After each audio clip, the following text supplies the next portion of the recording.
Live from Studio B in the Annenberg School at USC, this is the Talk of Troy, where we talk a big game, but we have even bigger opinions. And I'm your host, Jude, Ocanas, and join alongside me, we got a new addition to the show, but it's not going to be a new face for too long. He's going to make himself known here. We got Joshua Sacher. How are we doing? I'm feeling good, Jude. It's great to be here. It's great to be alongside you.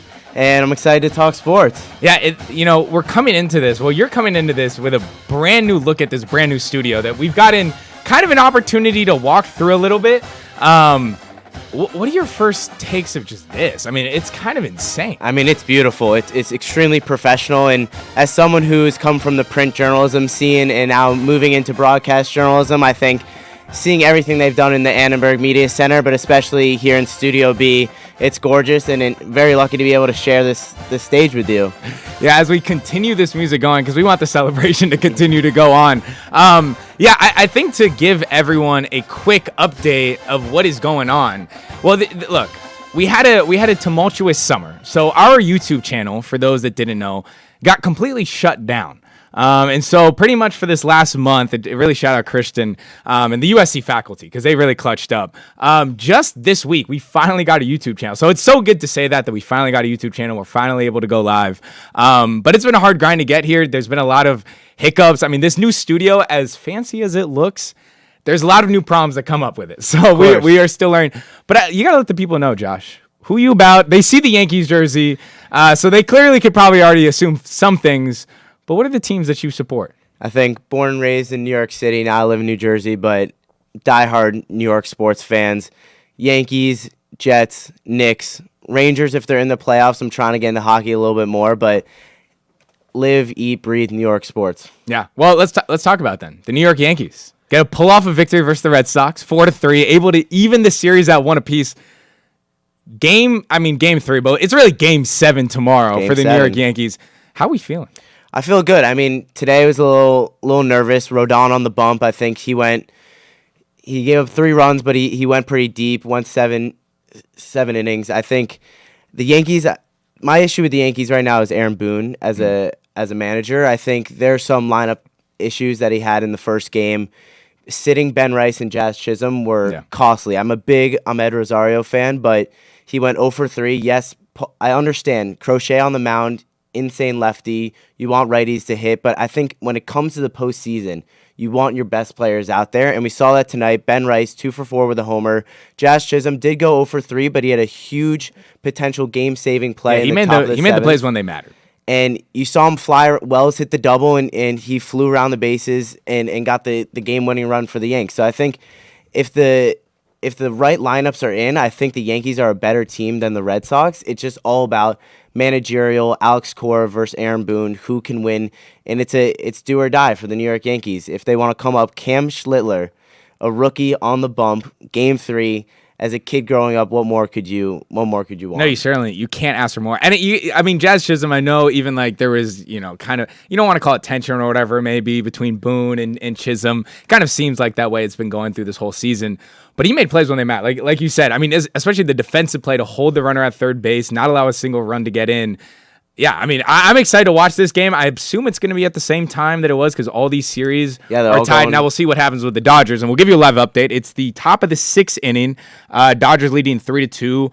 0 outs right now as there's 2 runners on for the Reds. We'll keep you updated throughout the show of what happens. So, Jude, I got to ask you about your Dodgers because they have a similar issue to the New York Yankees with the bullpen. Oh, my God.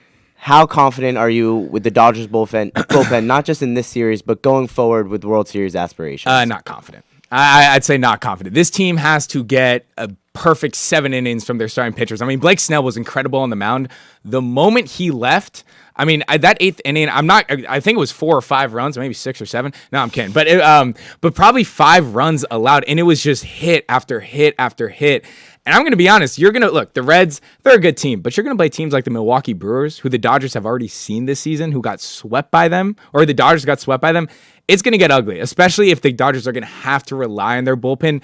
Last year, they were able to get away with it in the World Series just because the offense was able to show up. Mm-hmm. And then also the bullpen, they had a few guys like Honeywell who came in and made some, big plays when they mattered. And obviously Aaron Judge dropping the ball in center field obviously helped a lot. So thank you so much for that. Little salt in the wound. All good. But yeah, to your point, point, I think we see in postseason baseball, it's all about if you can have those 1 or 2 aces to get you 7 innings, but then can your bullpen hold up? We see so often these heroic comebacks in games, and it's usually when the bullpen falls apart. So I think the Dodgers lineup is as best it's going to get, but will the bullpen hold up? Well, hopefully they hold up against the Reds, but we'll see what they do for the rest. And especially if the offense isn't coming together, right? I mean, that has been a problem, the inconsistencies, especially when, Yamamoto, the guys don't want to hit for him when he's on the mound. So they're getting some hits today, getting some run support today. But, the other 2 series that we saw, the Cleveland Guardians able to win 6-1 today. They tied the series. They'll play tomorrow, as well as the Cubs and Padres.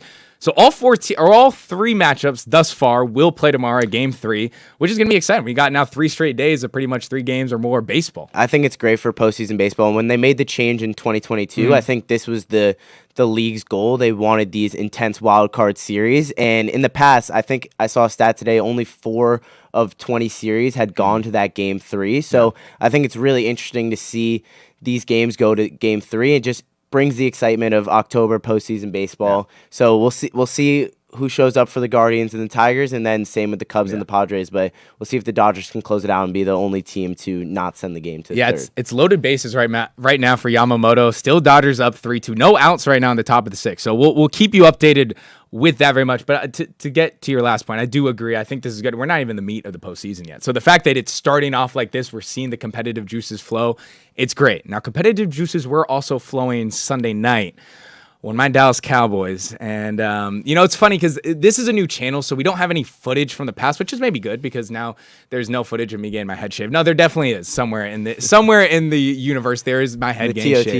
The TOT universe. But the Dallas Cowboys faced off against the Green Bay Packers, and I have to be honest with you, Josh.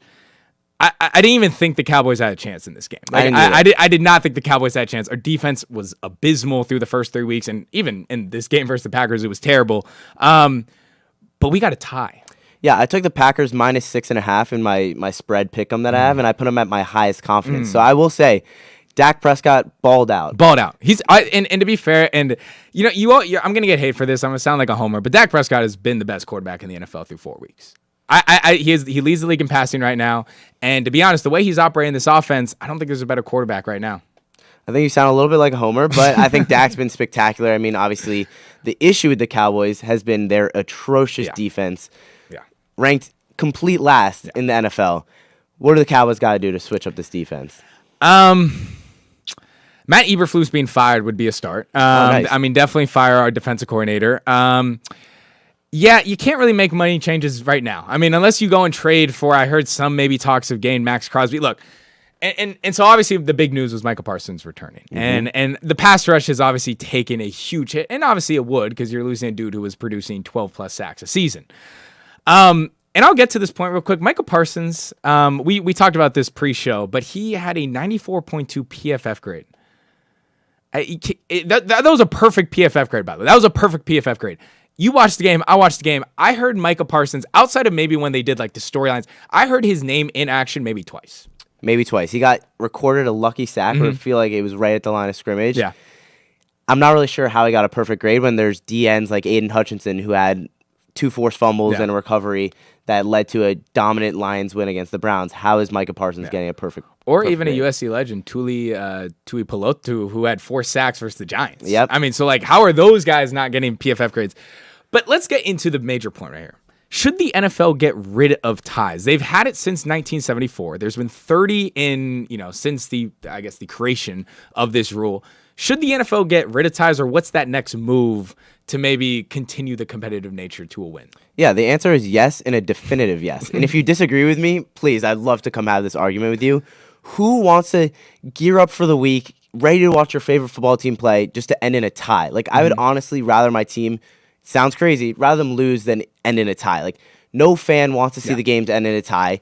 And I understand why. Like, you add in the new format, you think both teams get the ball, which is great. But I think that honestly leads to more ties because you saw in the game, the Cowboys went down, they settled for 3. And then the Packers drive, it seemed like they were playing for the tie. They had McManus like warming up. It didn't even look like they were taking shots to the end zone. The one but shot, they almost sold it. Lost. They did almost lose. And that was the craziest part about it all. They almost sold the game. Yeah, they did almost lose.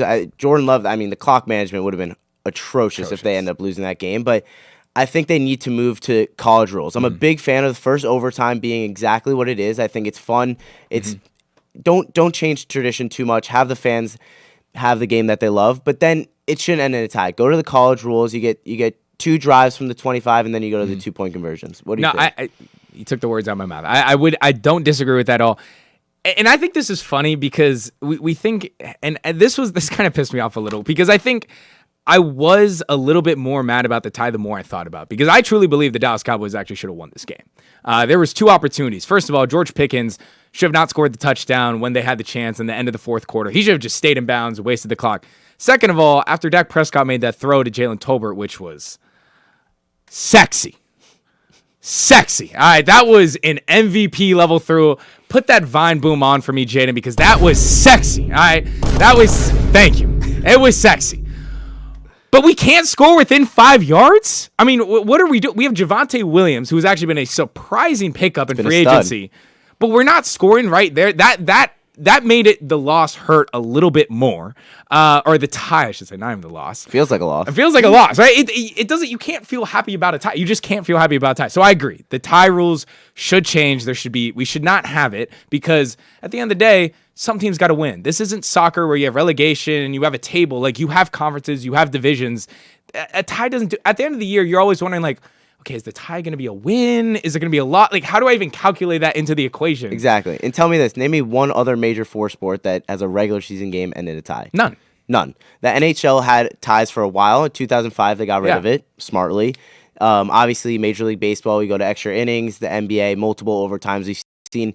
I'd rather the NFL, if they don't want to go to the college rules, I'd rather them have multiple overtimes than end in a goddamn tie. I can't do it. And for the NFL, that always is about making money, you're going to make more money. Ratings. You know what? Throw an advertisement. Oh, the second halftime was presented by Allstate. I don't know. Do whatever you want, but you can make more money off this.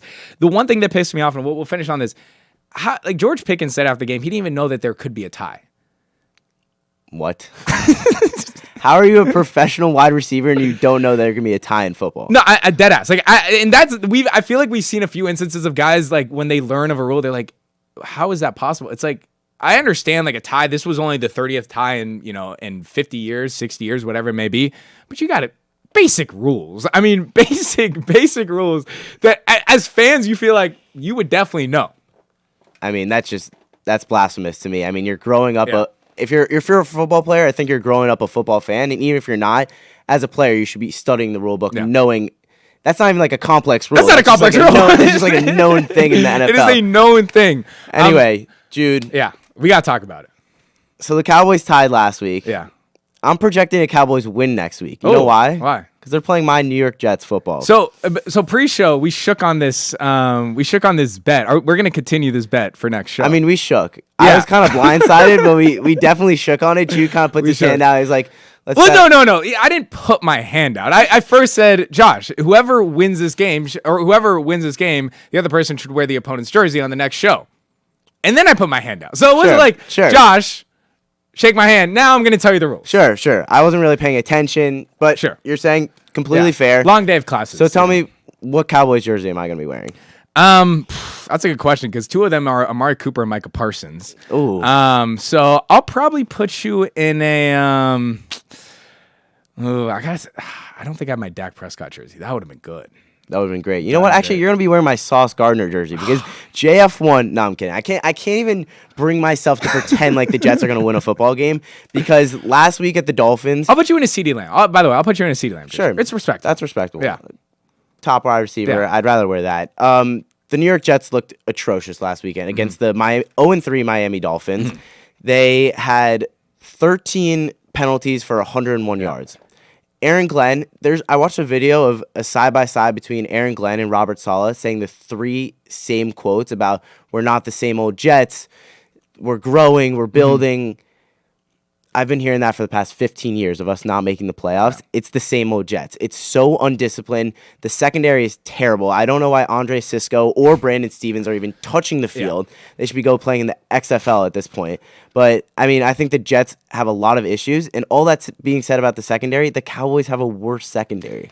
Yeah, it's bad. And especially when you have two guys that are highly paid in Deron Bland and Trevon Diggs. Now, don't get me started on Trevon Diggs because they will never make me hate you, Trevon Diggs, because that 11 interception year was special. All right. And actually, after that season, I was able to get a jersey signed by him on that. So they will never make me hate you, but it's getting close. All right. It is getting, after that performance against Rome Odunze versus the Bears, it's close. All right. It is very close. But this secondary is terrible. I mean, Donovan Wilson, your safety work isn't very good. Our safety play is terrible. I mean, Donovan Wilson is terrible. Malik Hooker, he's going to miss time. He's terrible. And I don't mean terrible. They're all terrible. They're all terrible. Like, I don't know how else to describe. The Cowboys right now rank 32nd in pass defense. Like, I think for both of us, it is so hard to watch your team when you just have a terrible defense. It's impossible, and it's very similar to what USC did this weekend, but we're going to leave the other blocks to touch on that. But week 3 against the Buccaneers, Jets come all the way back. Yeah. The Will McDonald block. Electric. I'm running, my friends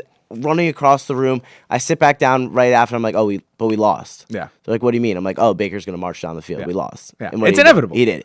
It is As a inevitable. fan, just knowing what's coming and knowing you can't stop it is the most infuriating thing ever. And I think both of us have that feeling. Yeah. When will the pain stop? Well, when will the pain stop? And honestly, probably for both of us, probably neither. No time soon. No time soon. It probably won't end soon. But this game is at 10 a.m. Pacific time here on Sunday. The Cowboys are favored by 2.5 points right now. It actually opened at 1.5, so it's moved up to 2.5. It's funny because I want to, before we move on, if the Jets theoretically don't beat the Dallas Cowboys, which I'm betting on that they won't, I agree. when is the next time the Jets win a game? Yeah, so Jude, I was looking through the schedule and I was really trying to find a couple W's, and I was struggling. Yeah. But I think week 7, we play home against the Panthers. Mm-hmm.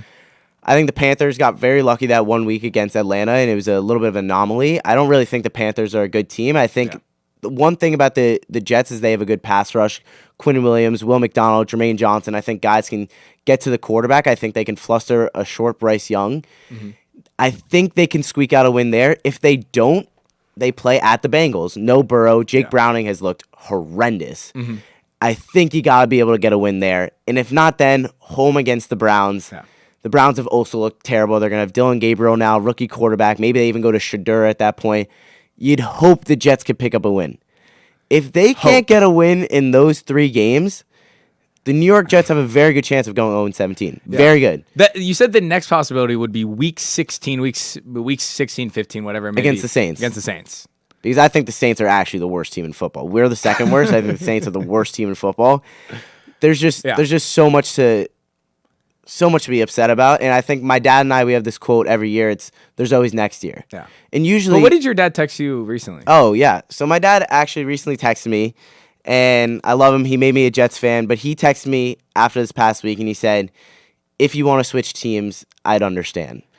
I'm sorry for putting you through this much pain. And I can't do that. The loyalty, I'm always going to stick with my teams. Always going to stick with my teams, but every year it just gets harder and harder to just keep showing up with these expectations, thinking things are going to change, and they never change. It's funny because I'm the same way as a Dallas Cowboys fan, right? Like every year you're kind of like, or as in high school, I was always like, okay, it's next year. Do you think though, now that we're both seniors, we've obviously now experienced, pain. I mean, your team hasn't even seen a playoffs for 15 years. I've at least been lucky enough to get to the playoffs, but then been disappointed. Mm-hmm. Do you think you've kind of matured in the sense you go into this season? Like I went into the season, I was like, yeah, I just don't really buy this roster. I didn't really buy the roster, but I thought we were going to be competitive. Like, I thought we were going to, Yeah, and that's and, like, week 1 against the Steelers, we were so competitive. We're Chris Boswell's 60-yard field goal away from coming away with that victory, but I think now I'm just, like, depleted in the sense, I thought we were going to be maybe, like, a 6-11 team, like, competitive. We'd be lucky to get 3 wins this year. So, like, yes, the expectations now that I'm older and more mature, I don't think we're going to the playoffs every year, but I do think we're going to be competitive and things are going to change with new coaches. But what about you with the Cowboys? Do you think they have any shot of making the playoffs this year? Shot at making the playoffs? I think they have a shot. I can't say that I can't sit here and say the Cowboys don't have a shot because we do currently have the best offense. Right? Statistically, we have the best offense when it comes to total yards and points. And to be fair, we did put up 40 against the Packers defense, which is very good. Yeah. So I do think there's a shot just because I think there are games that we can win simply off our defense, our offense scoring more points than the other team. Like, I just think that's going to be some scenarios. That's obviously going to be a lot of games that we see. The Cowboys score 45. The other opponents score 42. The Jets score 42. Yeah. That's actually might how it go. But will we do anything in playoffs? At the end of the day, no. This defense is too bad to really do anything. Like, it's when your defense can't stop anyone. And, we'll see against the Jets. I mean, a running quarterback, we struggle against the run, and especially the pass alone. But running quarterbacks have always given us trouble, I know, in just the last 5 years. So Justin Fields, I mean, I could certainly see him have, 50 yards and us having trouble stopping him. I will say with Fields, I think his ability to run the football, we saw in last game, we've seen it against the Steelers, is unbelievable. I think what he can do with his legs is obviously Lamar Jackson, Jadon Daniels, but Justin Fields, second to none, I think he's up there in that upper echelon of running quarterbacks. In terms of passing the football, and I wanted to be a huge Fields guy. We talked about this in the offseason. I really wanted to be a Fields guy. One, I didn't see him throw a direct spiral the entire game. And two, it's, let me look at Garrett. He's doubled, run. Yeah. And that's not always going to work for you in the NFL. You got to be able to go through your progressions. You got to be able to hit a second target. So I think we'll see what happens. I think it'll be an interesting game. If I was a betting man, I would take Cowboys -2.5, but I would love to see the Jets just for a moral victory. I know there's people out there like, oh, we want to tank for Mateer, tank for Sellers, tank for Arch. No, Arch has a lot of improvements to make. Or Jadon. Could be Jadon. Could be Nuss. Yeah. Could be Dante if he becomes eligible. But I'm a big fan of just like seeing the team get a win. Like my only hope is we saw Dan Campbell with the Lions and see how he turned around that organization. My hope with Aaron Glenn is just give me a reason as a fan. Show me something. Just show me some small reason to believe as a fan that we can win and compete in a football game. Hey, first year under Dan Campbell was not pretty. I mean, I think they won like 3 games. No, I think they went 1-15. Well, was it one game? I think they went 1-15, but they were in a lot of games, and then the next year they went 8-9. But there was like you could see this progression. See the growth. I just want to see some growth with the Jets. But moving on, let's talk about someone who is always talking about the Cowboys on every single one of his shows. Stephen A. Smith is considering running for the president of the United States of America. What do you have to say about that? Well, we're going to talk about this because there's actually 2 now ESPN analysts. By the way, the Dodgers just score another run. It is now 4-3 Dodgers, bottom of the 6th, an RBI single from no other than Shohei Ohtani. So good little stuff right there. Dodgers looking to clinch this series. But getting back to our point, Paul Feinbaum recently also announced that he is very much considering running for Alabama senator. First of all, let's start with Stephen A. Smith, because this was back in April. Stephen A. Smith had talked or said he was, approached by elected officials about potentially being president. And there's actually this quote from his show, First Take, that he suggested that he has no choice but to consider to run for president. I would actually love to see Stephen A. Smith to run as president. And I'm not trying to get political here, but the guy that we got in office right now does not need to be named. But the guy that ran for office in 2016, we thought was a joke. I mean, we legitimately thought there were vines and memes made about that guy like, oh, he ain't going to win.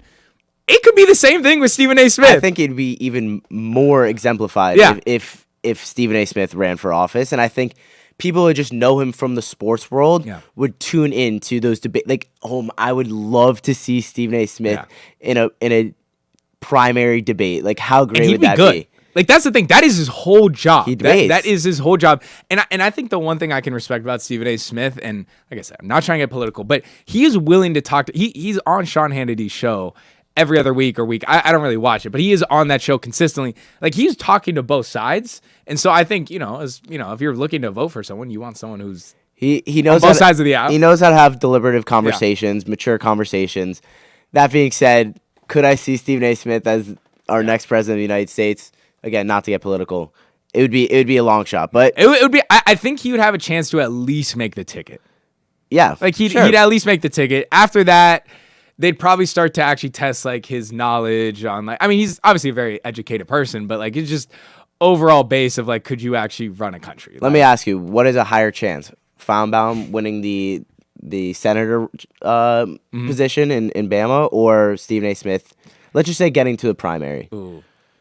I actually legitimately think Feinbaum has a chance. Like I think he has a chance. He's from Alabama. That's where he would be running for senator. He lived in like North Carolina for some time, but he's moved back to Alabama. he has a pretty big platform. I mean, his whole platform on ESPN is, I mean, you see how much he glazes the SEC. That's what I was saying. Like, he glazes the SEC. So people all probably love him in Alabama. Love. So I would say, honestly, I could see him have a better chance than Stephen A. getting to the primaries. Yeah. Speaking of Feinbaum's glaze of the SEC, it's gone out of control. It's absolutely gone out of control. With Feinbaum? Yeah. Oh, yeah. I saw him make a take about Oregon and Dan Lanning now that they had a great double overtime win against Penn State, and Feinbaum's over here talking about, he's like, why is everyone talking about Oregon? They should be talking about Alabama right now. It's like, it's too much. It's too much at some point. And Alabama, like, respectfully, like, they had that good win against Georgia, but, like, come on. Let's slow it down. I'm assuming the Dodgers did something. Dodgers. Some Dodgers fans in the back. I missed it in the back. But Dodgers are now winning 7-2. Looks like it was 2 RBI from Mookie Betts. So Dodgers now up in a commanding lead, 7-2, bottom 6. I see Kyle back there doing his dance. We're all happy because obviously this is Dodger Nation over here. I know Frank, you're from Nashville, buddy. You're from Nashville. Just remember that. You're from Nashville. Yeah, Shaun's getting way too hyped back there.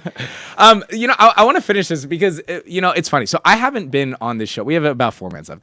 I haven't been on the show for 8 months, and this is your first time on the show. So for both of us, like, it's kind of getting back into the way of things because I should say we had summer, but last spring we were in Italy. We were in Rome, and God, how much I miss it. I miss it a lot. But I want to ask this question because we had a lot of good food over there.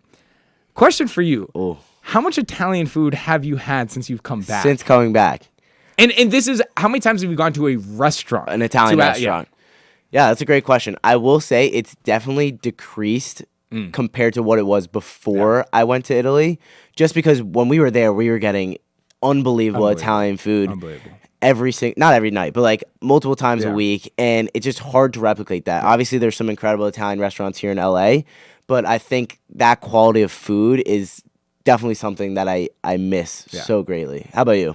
I've only been to an Italian restaurant once since being back. And really? It was actually last Friday. I went with my dad. And I have to say, and if you're listening, I love you, Dad. It was good food.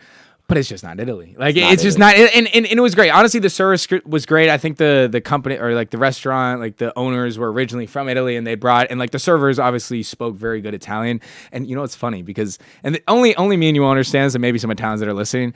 But when they gave us our food and we're like, thank you, they're like, grazie mille. And I was like, wow, bro, it has been literally 4 months since I've heard anyone say that. It transports you back. It transported me back. But it doesn't hit the same as much. It doesn't. As it does. And by the way, if anyone's watching right now that is a underclassman, if you have the opportunity, go to Rome. Go to Rome for sure, but just go abroad in general. The best, me and Jude, the best 4 months Can they ever. go to Rome, though? I think they can. We're not sure. We're not sure on that right now. I think you should definitely go abroad in general, and if Rome's an option, it was the food, the history, everything there, the sports. New AS Roma fan now. Yeah. They actually have a game tomorrow, 9:30 or 9:45. It's a Europa League second match day versus Leo. So I don't know if you like European soccer, tune into that. Definitely tune in. But lastly, we got about 1 minute 40. We got to talk about Thursday Night Football real quick. That's coming up. We have the San Francisco 49ers versus the Rams. I'm trying to remember where exactly it is. I think it's this game. Can someone give me an update? Oh, it is here at SoFi Stadium. Took me a second. So the 3-1 Rams taking on the 3-1 49ers. And it's funny, just real quick, the 3-1 49ers, like as many injuries as they've had, and I know it's been an easy schedule, pretty incredible. They are still 3-1, but they are going to be missing Brock Purdy, Jawan Jennings, Ricky Purcell is out. What's your prediction? Yeah, I mean, I was someone who at the beginning of the year very anti-49ers, and I think I still am. I just don't think they've played a hard schedule. I think I'm very high on the Rams, so I think Rams by a lot. I think Puka Nacua, what he's doing right now is sensational, and Matt Stafford is showing he's still one of the top quarterbacks in the league. So give me the Rams, whatever the spread is. Just give me the Rams. Yeah, I think it's going to be a tough day also for the 49ers. I will say it will probably be 75% 49ers fans because at the end of the day, LA fans are fair weather, and especially when it comes to their football teams. But I do think the Rams offensively are better. I mean, they've beaten the best teams. They saw the Colts last week. They handled them.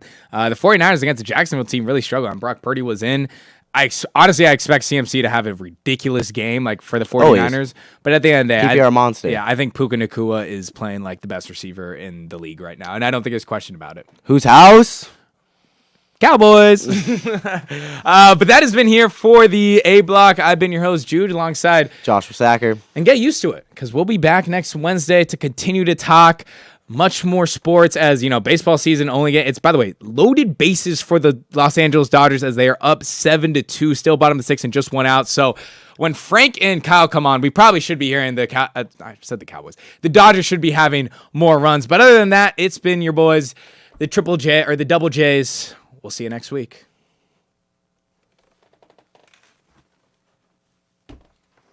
Good shit. Here we go.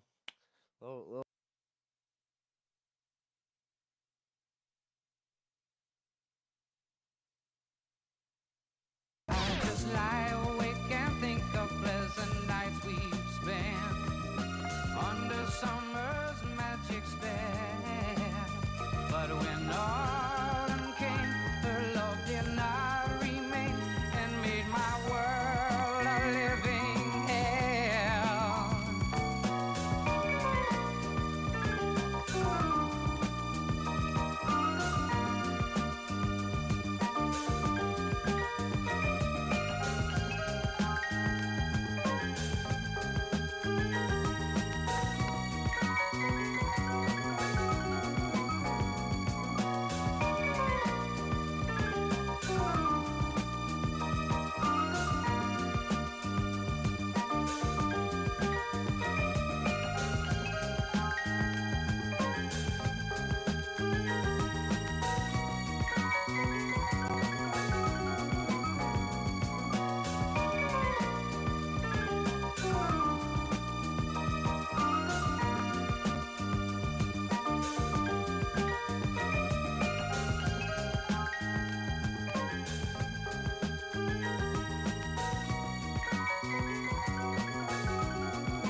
I just lie awake and think of pleasant nights we've spent under summer's magic spell. But when autumn came, her love did not remain and made my world a living hell.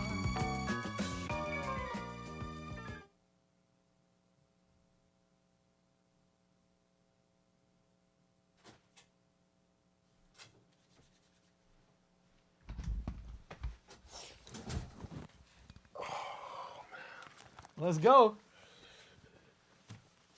I can't.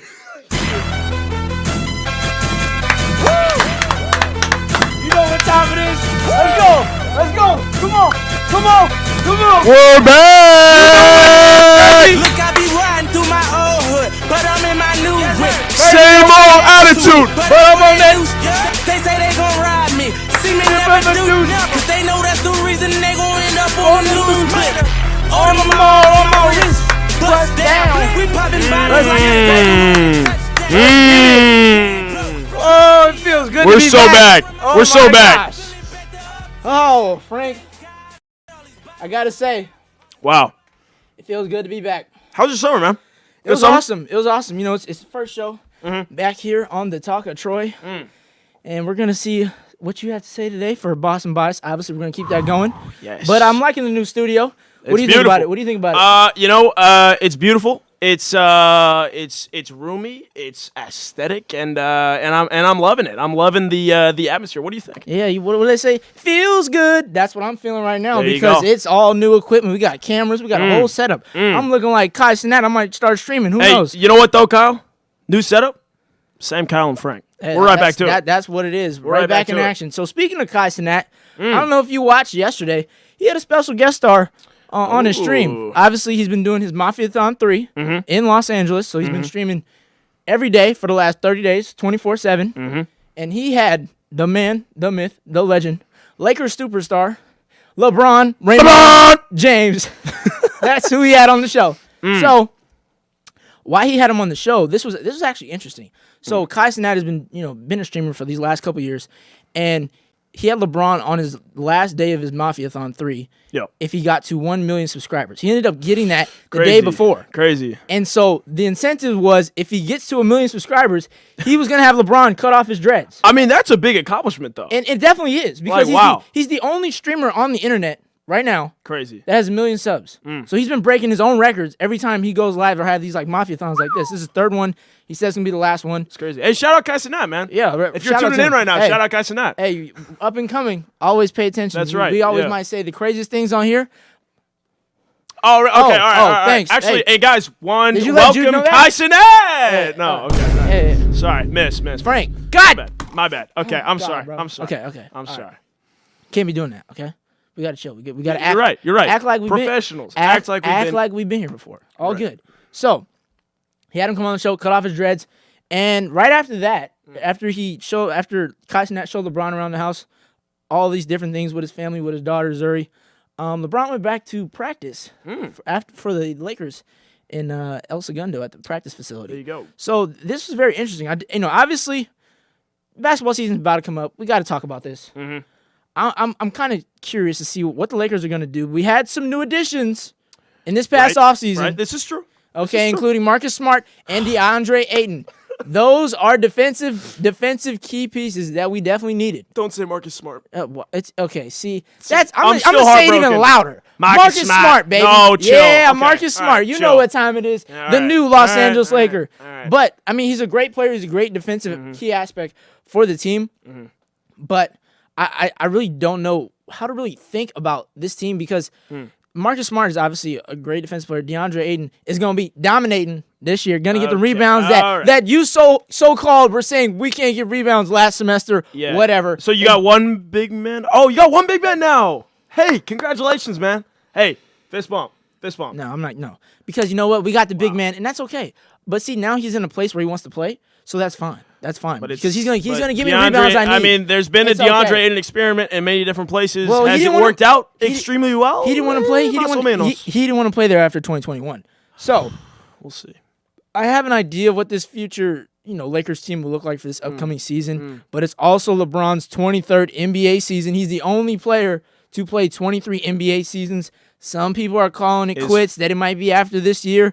Who knows? He hasn't knows? announced it. He's telling everyone that he's going to let them know. But I really don't know. Cal. They could make a run for it this year. Whoa. Before you, Whoa. yeah, they could. Whoa. Before you get in, Okay. before you get in, All right. before you Yeah. get into your whole anti-Lakers gig or whatever, they could make a run for it because now because look, let me finish. Please. You have Luka, you have your scoring. Okay, you have You just need Luka for scoring? no. Let me finish. You have Luka for scoring. LeBron can still score. LeBron can be more. He's gonna be more of the coach on the court. Okay. Then you have Marcus Smart. Dog work. Straight dog work. Defensive player of the year. Okay. But let me finish. He only played 34 games last season with the Wizards. Okay, and opponents only shot 44% on him. So he's still locked down defender. But people just have not been able to see that. So same thing with DeAndre Ayton. I think he's in a place where he wants to play now. So I think it's gonna be interesting. But you still have the players that need to step up. Obviously, Yes. Austin Reeves. Now he's gonna be coming off the bench or wherever JJ Redick might put him. But he has to be useful for the team. Yeah. Because all these new guys. But then even Rui Hachimura. Okay, I know he did some things last year, but even the role players, Jared Vanderbilt, Gabe Vincent, we need to see a lot more of them do stuff on the court with a more I would say set team for the Lakers. Because last season you got Luka and everyone was saying that he didn't have enough time to form with the team. But I think this year they got a shot. Cal, I mean, I'm going to, personally, if my memory serves me wrong, you were saying this last year. And then I say it every year. I say it every year. And I'm going to keep saying it. You know what? Okay, See, I'm honest, I'm honest too. and a couple But things, sometimes things to sometimes- respond to yeah, you. but you're a little biased. Marcus Smart, right? a little biased. He'll always be a Boston Okay. Celtic. Marcus, if you're watching, I love you, and I am heartbroken, and you will receive a hero's welcome once you get back to Boston. However, Marcus, I will admit, not as good as he was on the Celtics. It's just a fact. Yeah, I'm not. Right? I'm not discounting that. Is But he still a dog? Is he? Dude's still in the NBA. Guarantee you he is. Watch. Well, okay. Guarantee you. Listen, And guaranteed. Watch. I mean, watch. all I know. I all I know. all you Cal, know is uh, nothing about that. They got about the nothing Lakers. on the Boston Celtics. Okay, well, you know what? Nothing You on know, the Boston Celtics. since But, I hold gifted, on. hold on. Since I gifted you, obviously your segment, I'm gonna let you go into it, and I already know, have an idea of what you want to talk about today, but I won't expose it for the audience. Yeah. But go ahead. But we all know it's coming. It comes every time he's on the air. We know what's happening. So go ahead. Guys, everybody watching Talk of Troy, I'm back. Guys, the Boston bias is back, baby. We're all the way back. All right, we're back, and we're better than ever. You know why? Got 2 words for you. Drake May. Right. Oh, my goodness. Durake Maya What? is not him. What a stud. Durake- Honestly, what a stud. I've been saying this, by the way. Nobody backed me up. You know, you can go back, watch the tape. You can't go watch the tapes because they're gone, unfortunately. Nice one, buddy. But, you know, you can go back and watch. Well, if in this theoretical world where you could go back and watch, you'd see that I have been on the Drake May train since the very beginning. Never given up on my guy. And let me just name a couple stats for you, just to rattle some off. Last game against the Carolina Panthers, completion percentage of 82.4, 203 yards, 2 touchdowns, right? 155.6 passer rating. He's been balling out. That last game against the Panthers, really good performance. I know he had 2 right? touchdowns. Yeah, very good. But I'm going to drop a stat that's even more insane. All right, Cal? Get this. Out of all the QBs in the NFL, all of them, on third down, guess who is the most efficient? By far and away, by the way. Who is that? Who's the most efficient? Drake May. Of course. God. I mean, like, and his composure in clutch time, you even have to admit, right? His composure, if you watch the games, he is methodical, he's serious, he knows how to lead these game-winning drives. And by the way, he's doing this with Kayshon Boutte and Stephon Diggs. Not the greatest receivers. Doesn't have a ton of weapons. But the Patriots, He has Hunter Henry, or not Hunter Henry. Wait, anyway. That's beside the point. But they made yes, I understand what your point is. Obviously, they're 2-2 on the year. Yep. Okay, should be 3-1. Okay, but the without some reality is sloppy they're play. 2-2. And they made some moves in the offseason. Obviously, Mike Vrabel is the coach, so it's very Vrabes. interesting to see what that's going to look like. And Vrabes but success. also, Stephon Diggs is not prime Stephon Diggs.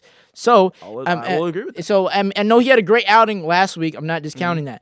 But as you get deeper into the season, they play the Bills on Sunday night.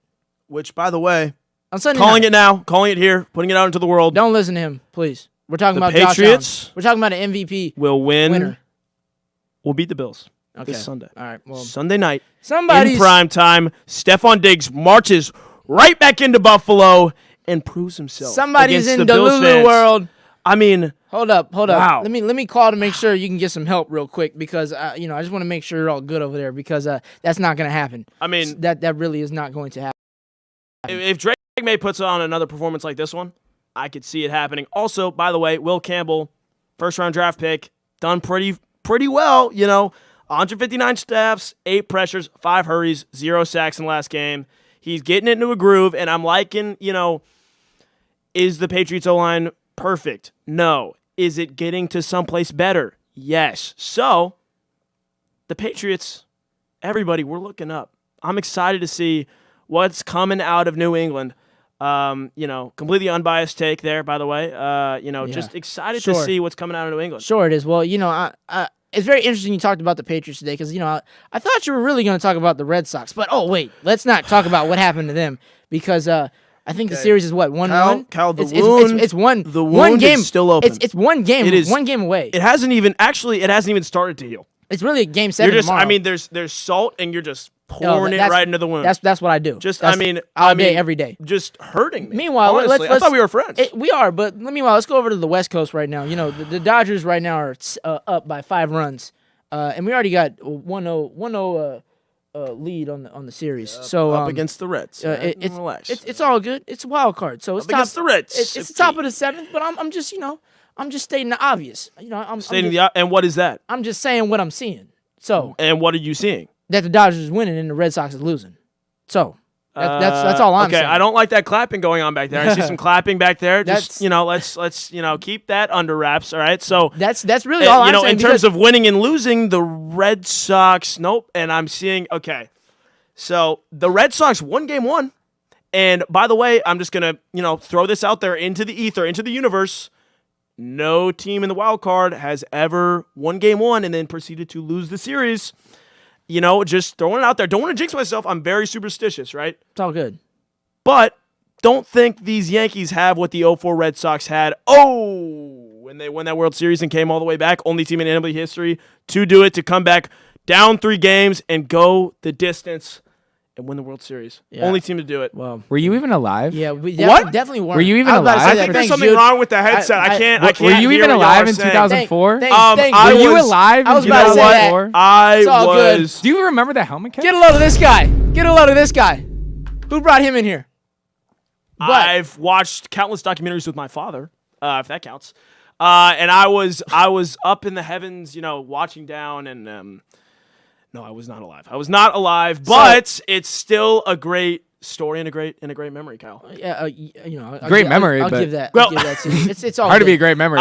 Great memory for my dad. It's a- great yeah. memory for my dad. It's a great Yeah. it's a great memory through documentaries. It's all good. But now going back to the Patriots, I do want to look at some other things that are happening within the NFL. Sure. Something that we were kind of talking about in the production room and throughout the day here was what's happening in Cleveland right now. I don't know if you saw there's a video of Shador Sanders and people are asking him some questions Very interesting. about just going on with his situation, being Yeah. the quarterback, and Dylan Gabriel having Yeah. some of his comments that his choice of words when speaking to the media. But I don't know if you saw the clip, but it's kind of like Shador is responding to the media I did see that clip. without talking, and I really just think it's interesting because okay, you have a guy here that you drafted in the 5th round, so now all the hype that he had coming out of college is kind of shot right now. Yeah, right. And then you have Dylan Gabriel, who says in the media, like, I'm pretty sure, don't quote me on this, but he said something along the lines of,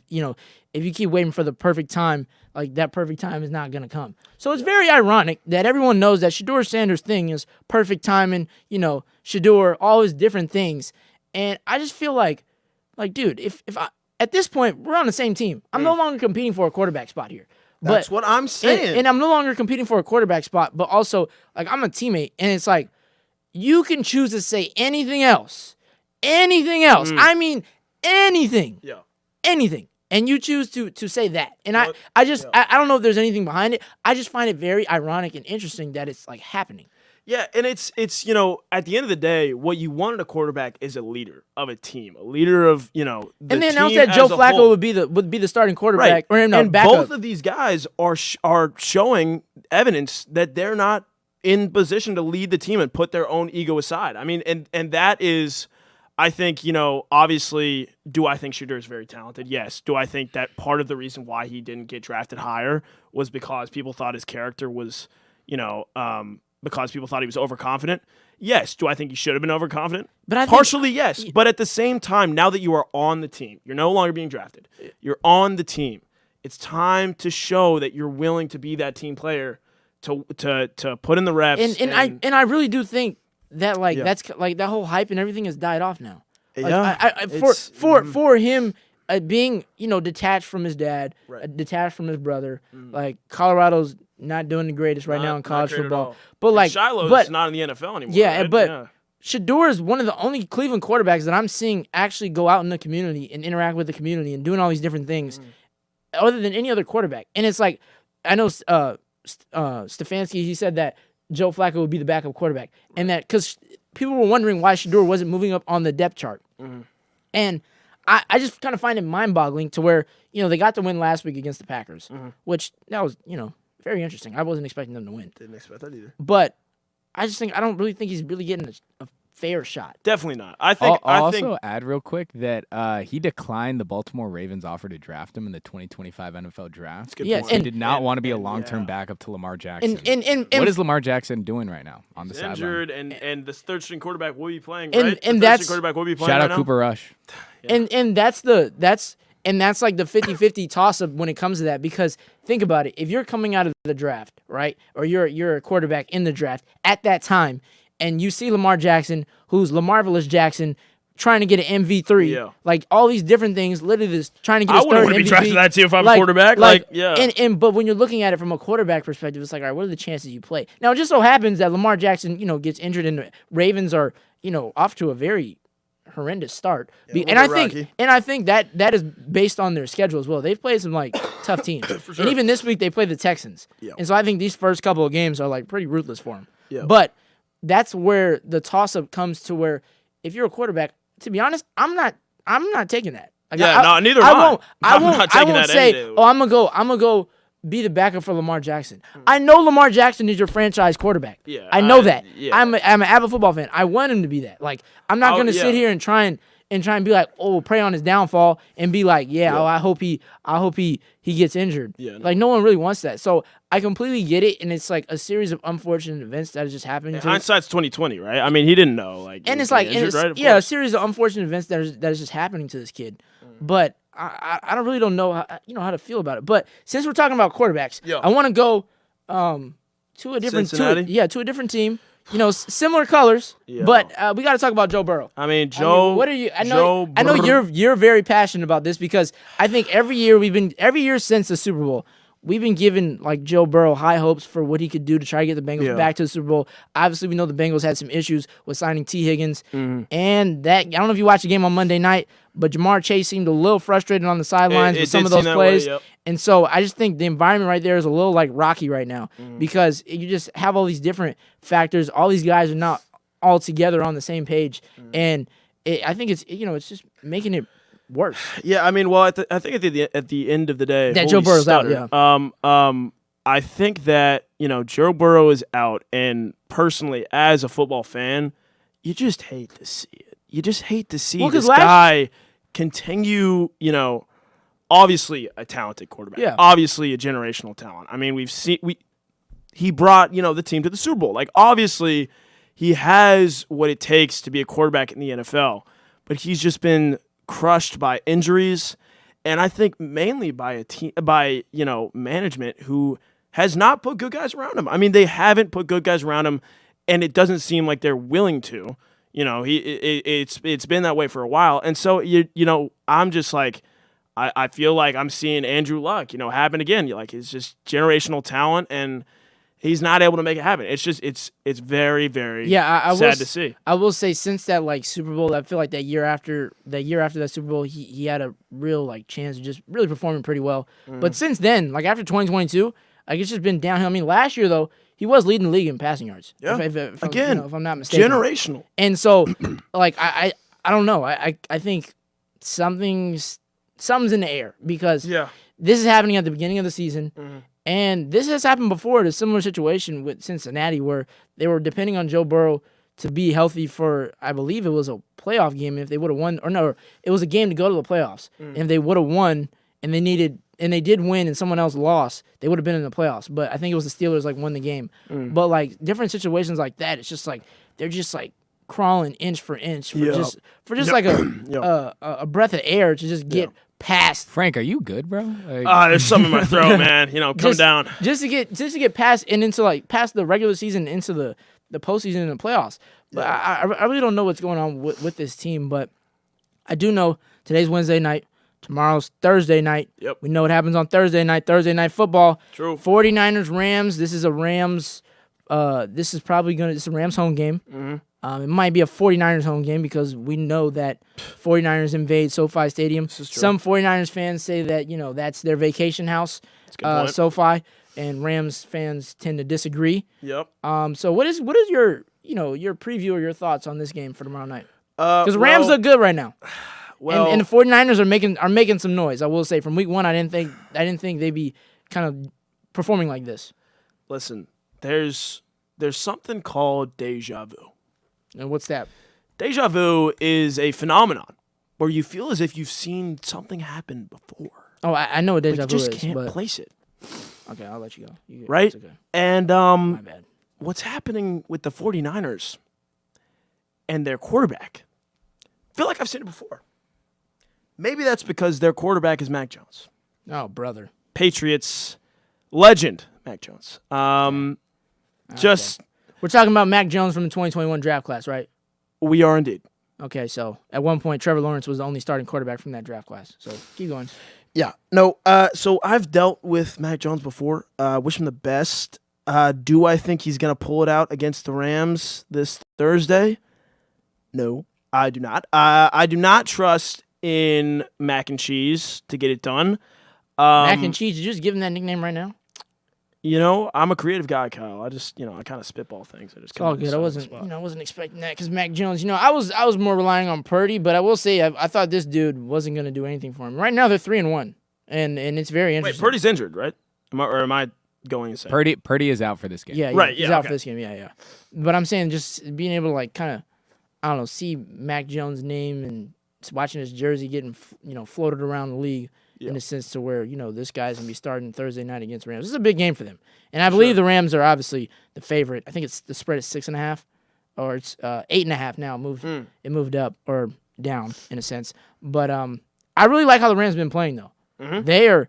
They have been looking good. Aside from that loss against the Eagles, fortunate loss at the end with a field goal. But I think heading into this game, Puka Nacua went off last week. Puka Nacua. 170 receiving yards. Wow. I mean, this dude was all over the field like a cheap suit. Like, no one could get off. Like, he was like, get off me. Like, you really cannot touch me. Like, and it was really, truly something special to watch. Devontae Adams, I think is a good addition for them. I don't think it's bad.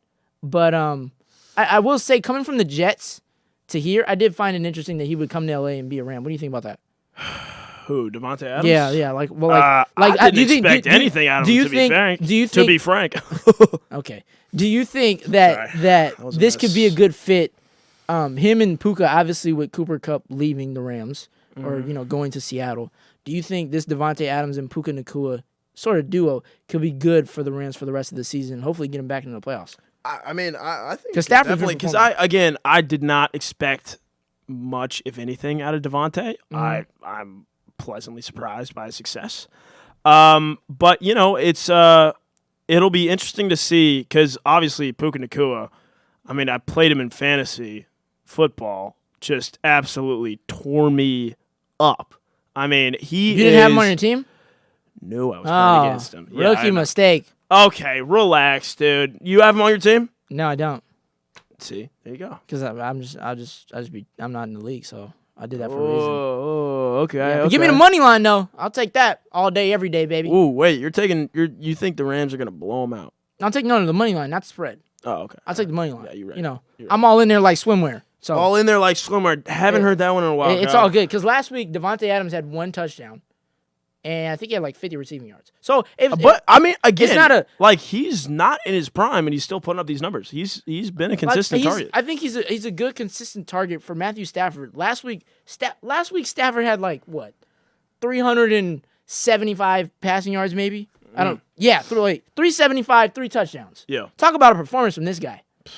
We saw Kershaw retire. I don't know if Matthew Stafford's retiring just yet, but I think Father Time's knocking on the door there. Okay, I don't know how long. It's knocking on the door for a lot of LA legends, but yeah, it's knocking on the door for LeBron James. Okay, well, not yet. LeBron will tell us. But LeBron will tell us. I think he's 3 touchdowns, and then heading into this game, I think the Rams will win this game at home. I know their schedule this season is a little interesting. They play the Saints. They play some awkward teams, but they played the Colts, and they only won by a touchdown. Speaking of the Colts. And the Colts, we know who the quarterback of the Colts is. Daniel Jones. People may disagree with me on this. I think this was coming. I think Daniel Jones was really done a disservice in New York. Poor coaching. Poor, front office. Poor all-around system. Put him in Indianapolis. Now he's playing well. Interesting. The dude had maybe New York was too harsh. You know who was in Indianapolis. Before him was Phillip Rivers, and he was looking like Phillip Rivers last week with those 2 interceptions. But okay, but he had not perfect, but he's been serviceable. He had 262 receiving yards and 1 touchdown. So that definitely says something from him. Because I thought he was. Oh my gosh, I didn't even. Oh, we thought he was done for. Yeah. I thought he was cooked like hibachi on the New York Giants. There okay? you go. Hibachi. I thought he was fried. And I just think the New York Giants, I look at great players that have been a part of that franchise. Like Saquon Barkley, it's like he leaves there, wins the Super Bowl with the Eagles' first season. OBJ has an injury, they let him go, whatever. I think OBJ was something insane and awesome to watch in his prime. But, leave the Giants, go somewhere else. Yep. Malik Neighbors. ACL injury. Like Russell Wilson. Yeah, Russell Wilson went 0-3 as a starter with the Giants. I find it so interesting that Jackson Dart saved him last week. Really did. Listen, I know curses, right? Seems like this team might be cursed. Like, honestly, like, how in the world? It's been heartbreak after heartbreak for this team. Although they did break my heart, back in the Eli Manning days, I do have to feel for the fan base. I mean, they've been through a lot. They've been through a lot. Eli Manning's I think Eli Manning is on that list with like Drew Brees. Like Drew Brees. Who else? I think Aaron Rodgers is on that level. I'm not putting Rodgers up there with Brady because Okay, that is not for you. Get me started. Don't be glazing right now. Relax. Wow. But Tom Brady. No. But like His name evokes such passion. Why'd I say that name? Jesus. To be or not to be? That is the question. Oh my God. Shakespeare. Okay, whatever. Anyways, you have Tom Brady on the list. Obviously, whatever, best quarterback. Then you have like the tier below him, and everyone always asks, "Oh, is Eli Manning on that list?" Yeah. With Drew Brees, 2-time Super Bowl winner. but with Drew Brees and Aaron Rodgers, and personally, Aaron Rodgers is a little questionable. 4-time MVP, but 1 Super Bowl. Like I mean, what do you think? Where are you putting Aaron Rodgers on that list? Aaron Rodgers definitely a talent. I don't know though. I mean, like 1 Super Bowl. He's come so close, but no cigar, like multiple times. Because it's him below Brady. Because it's Peyton Manning, Drew Brees, Aaron Rodgers, or Eli Manning. Peyton Manning, Drew Brees, Aaron Rodgers. Well, I think you gotta give it to Aaron Rodgers. As much as I would rather, well, no, I wouldn't rather give it to Eli Manning. But at the end of the day, Aaron Rodgers, when it comes to just talent, like raw talent, he's got it. He's got it. I mean, you watched last week's game again when he was, throwing. Oh, balls. No. No. But I'm saying, speaking of Aaron Rodgers, the game last week with the Steelers, I mean, he looked pretty, pretty interesting out there. It looked different than when he played with the Jets. This is true. I mean, Mike Tomlin, again, when you're playing for the Jets versus playing for the Steelers, two very different organizations. Mike Tomlin was really loving that. Like some of his plays, that little guitar fake off that he does, where he like does a little ole and does that, and then like I will say it was interesting. Maybe he just needed a different scenery, change of pace. Listen, do I think the Steelers team is gonna be Jalen Ramsey? Hey, Jalen Ramsey, NBA YoungBoy in his years pregame. I just pulled up in that month. Yeah, like he on that. He really is. He really is. I don't trust this Steelers team at all, man. DK Metcalf. Oh my gosh, I already know they are. Okay. Oh no, Shiesty City in that locker room. It really is Shiesty City in that locker room. Crazy. 100%. You already know they got everything. Oh my gosh, they got rid of George. I did hear the Red Sox playing NBA YoungBoy in the locker room after the game 1 win. What was that? When was that? At 1 a.m. last night when you were sleeping? No, what? Oh yeah. No, bro. Oh, they were playing it after the game 1 win. They were playing NBA YoungBoy. I didn't hear that. And they were getting ready, and they were getting ready to beat these Yankees. Guess it didn't work. Jude. Again, wound is still open. All right, it happened just a couple hours ago. I'm still hurt. It's all right. Good. But I guess not everybody can be the Dodgers, right? Not everybody can have $1 billion payroll, right? You definitely can't, but can though. Obviously, this is it for me and Frank's block. But stay tuned for more, and also stay tuned for more new faces for this next block coming up. Get ready. This was fun. Exciting stuff. We'll see you guys next week or later in the D block. We'll see. But this was fun. Peace. We'll catch you guys. Peace.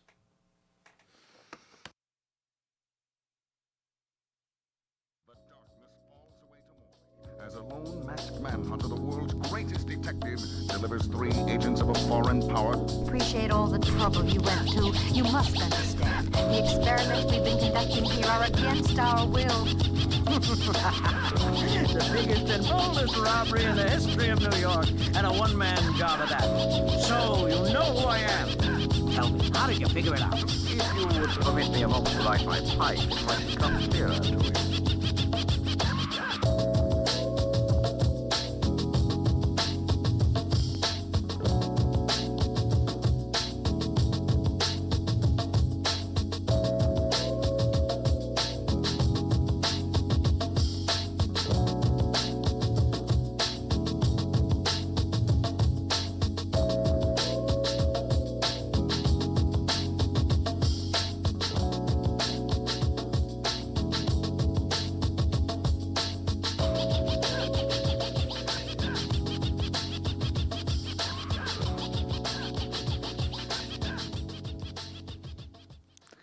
Welcome back to now the C Block on Talk of Troy. It's the first live Wednesday show of the year. We're back. We're better than ever.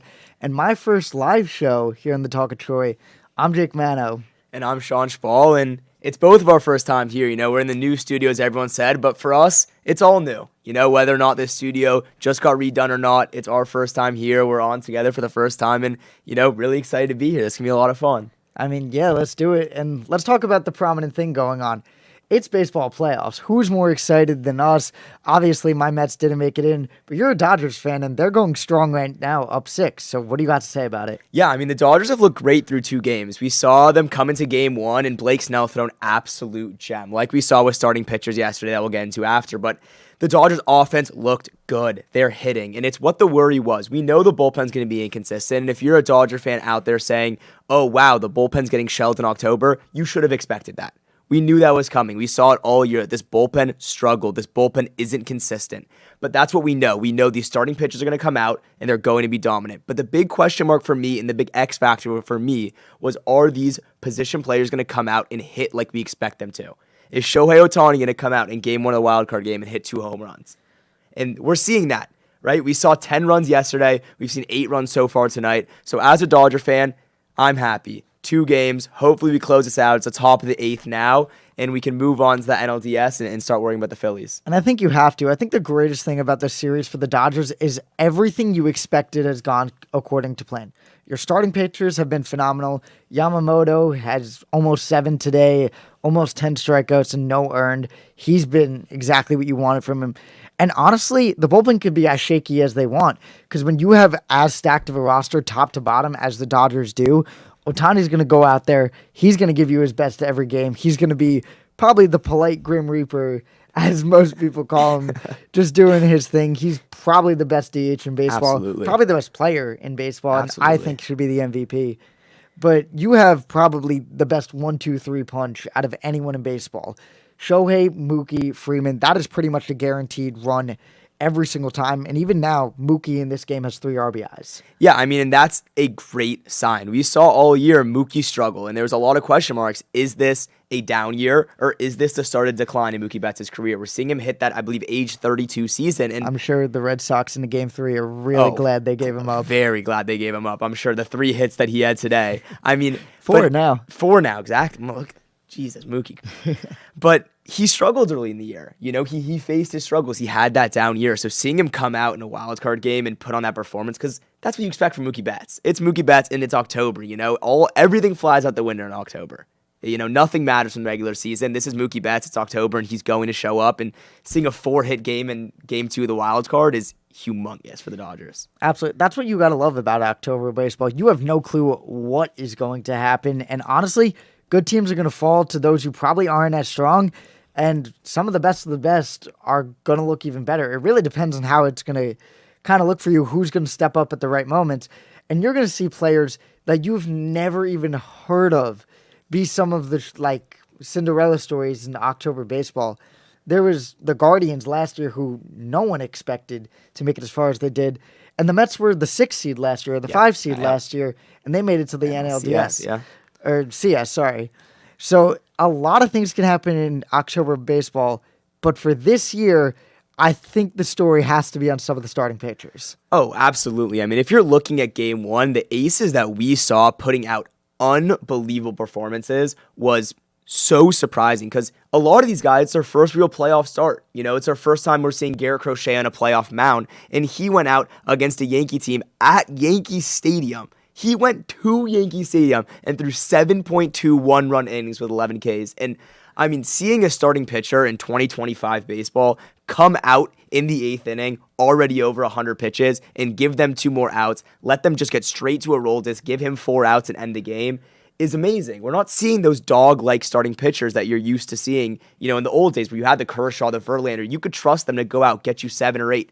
We don't see that from starting pitchers anymore, but the start to this postseason, it might be coming back. Definitely. Crochet, I think the Red Sox managed that first game absolutely perfectly. Because as a Yankee, if you're going up, you have to face Garrett Crochet, who's been one of the best pitchers and in the Cy Young race for the AL. He's been one of the best pitchers in baseball yet, and he has just been absolutely dominant. gave up, I think it was 1 earned, went into your stadium where your stadium. fans, He went into New York. New York Into fans New are York. rowdy. I know it better than anyone. It is tough to go into Yankee Stadium and put up that performance.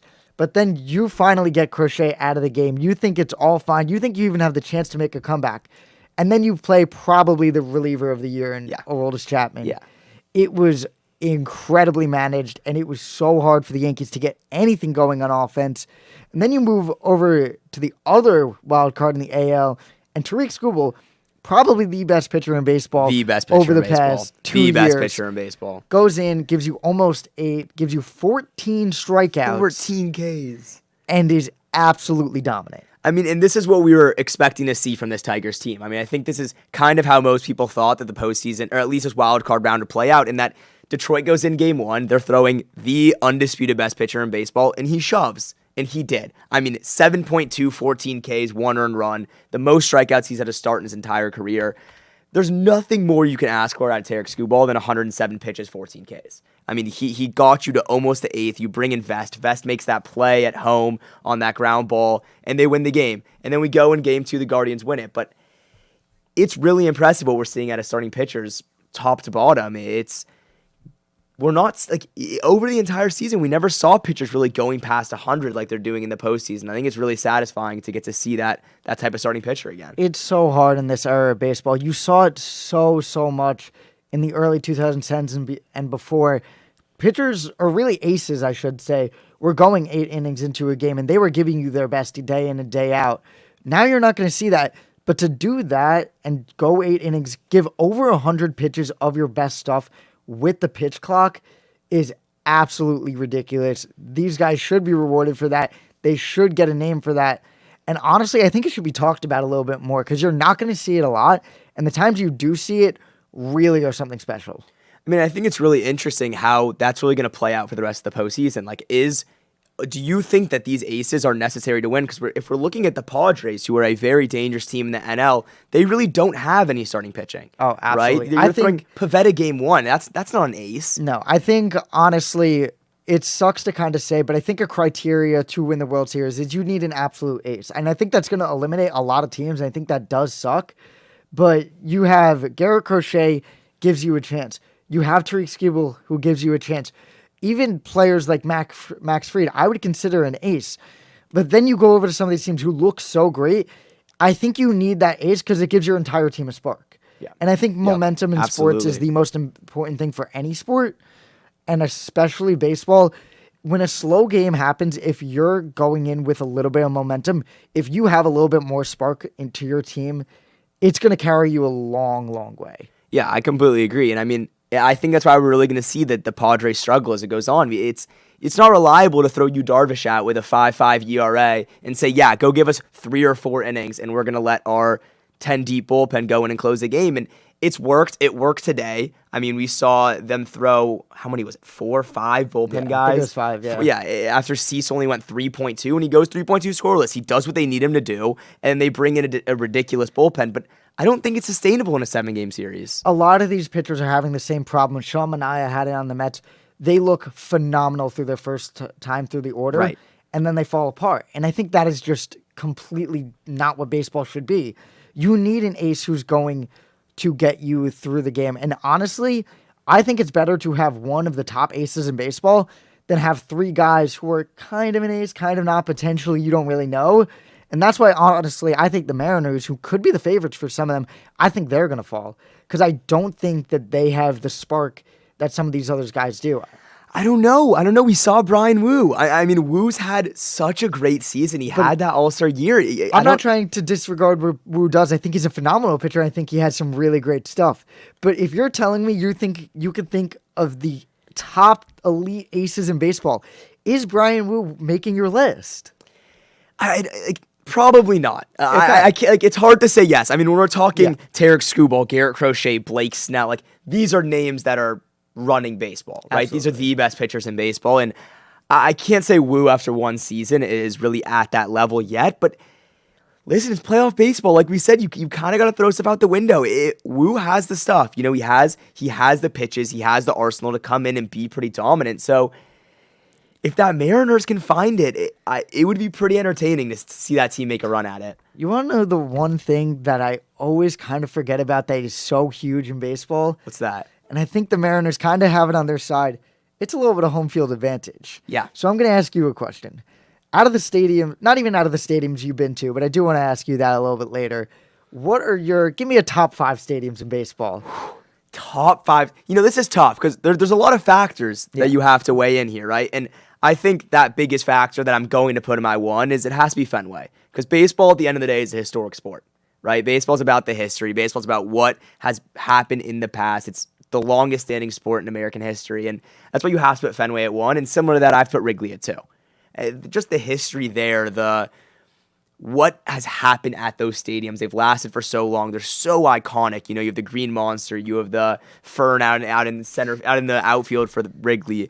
So I think those have to be my 1 and 2. And then after that, I'm sticking with the West Coast. And listen, I have my bias. I'm from LA. I'm a huge Dodger fan. And I'm throwing Dodger Stadium in there. I don't blame you. You can argue me any way you want.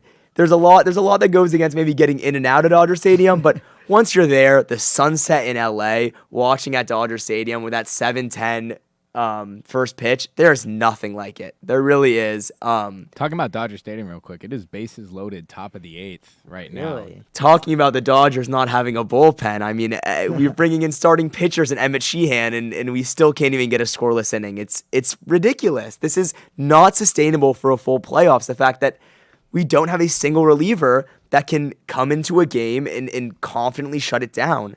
This is pretty insane. I think this is really scary as a Dodger fan. I mean, for home field advantage, I think we're going to need some LA fans to kind of step up and give the boys some love over there. This is pretty terrible. Reds get a run. Reds, okay, 8-4. 8-4. Oh, 8-4. 8-4. They just scored again. 8-4. Finishing my top 5, I'm going to have to go 2 other West Coast, and I'm sticking with stadiums that really stand out to me in Petco and Oracle. Those are 2 stadiums. I've been to both of them, and they're just so awesome. There's so many different features to them. There's so many niche, parts of the stadium that you really aren't seeing anywhere else that are pretty amazing. And then Oracle just being on the water. As much as I hate the Giants, that stadium is gorgeous. I think you're going to see we have very, very similar list. I will say I don't love the old stadiums as much as you do. I understand the appeal. I will give one honorable mention. Doesn't make my list. I don't think you mentioned it. One of probably the prettiest sights in baseball, in one of the just craziest things I've ever seen at a baseball stadium, Kauffman Stadium, these Kansas City Royals. Really? The giant Royal in the back with the giant fountain.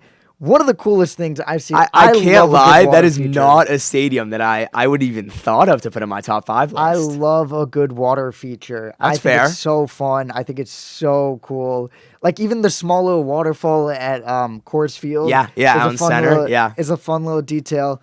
But to my top 5, I think it's going to be a little bit interesting. My number 1, I'm going to give it to Camden Yards. Camden is awesome. I've been to Camden. Camden's a really beautiful ballpark. Absolutely. I've been to a night game. I went to a bobblehead giveaway. In Baltimore, it's such a beautiful stadium. I think it's such a cool place to watch a ball game. It's one of my favorites. Number 2, kind of along the same lines, I think it has to be Fenway. Yeah, you got to put Fenway in there. I've been there too. You got to put Fenway in there. It's historic. It's awesome. Tells a story. I don't really love Wrigley as much. It's not going to make my top 5, but I think it's so hard to hate Fenway. Fenway, I think, is a unanimous top 5 when you're just looking at baseball stadiums. Absolutely. I'm trying to think. I think I'm going to have to give it to Petco at number 3. I think it's just a beautiful stadium. San Diego is just a gorgeous city. It's a great city, yeah. I think it's also, and I think I think it's hard to hate the Padres. I think they have the nice little outside. See, I don't find that it's hard to hate the Padres as a Dodger fan. I mean, I actually find it pretty easy and find the Padres a pretty dislikable team. I've been rooting for them a lot in the postseason. I think they're a fun team, and I think they never go far in the playoffs, which I think is so weird. Yeah, they're always a little brother. I mean. My number 4, it's going to be Oracle Park. If you don't have that in your top 5, I don't know what you're doing. Yeah, there's nothing like it. Seeing Barry Bonds just hit one into the water every once in a while, just having all the boats race out to it, it's one of the craziest things you'll see. Yeah. And which is why I think my favorite part about baseball over all the 4 major sports. Every single ballpark is different, which you do not see in any other sport. Every NFL stadium, every NBA stadium, every NHL arena, regardless of its little kinks, its little features, it is the same dimensions. Right. It is the same stadium, more or less. The outside looks a little bit different. Obviously, MetLife is not going to be as nice as some of the other ones, as SoFi Stadium. SoFi, yeah.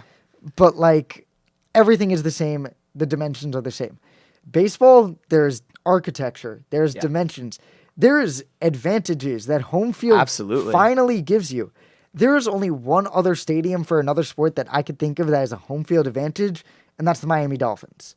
Sure. With the sidelines. Exactly. Yeah. With the sun on the sidelines. But other than that, it is the same thing no matter where you go, and I really dislike that. So I think having that real home field advantage, I think Yankee Stadium is a great example of it. Yeah, with the short porch. Exactly. I think Coors Field, if you're a good pitcher at Coors Field, you're a good pitcher. Coors Field also underratedly beautiful stadium. Absolutely. I mean, the I agree with backdrop there, the mountains, it's beautiful. If you ever play MLB The Show, I don't think you could play at another stadium. Literally, it only has to be Coors. And I think to round out my number 5, I think you were a little bit biased. I think it's only fair I can be a little bit biased. I will stand on this. The most entertaining ballpark to watch a game is Citi Field. If you go to a game, at every half inning, they will have something going on with the crowd. They have a karaoke in, I think, the halfway through the 8th. They have their 7th inning stretch. They have the 5 boroughs of New York race, and the Bronx, because of the Yankees, has never won. It is the That's awesome. funniest thing That's ever. great. They have people like coming and tackling the Bronx. It's hilarious.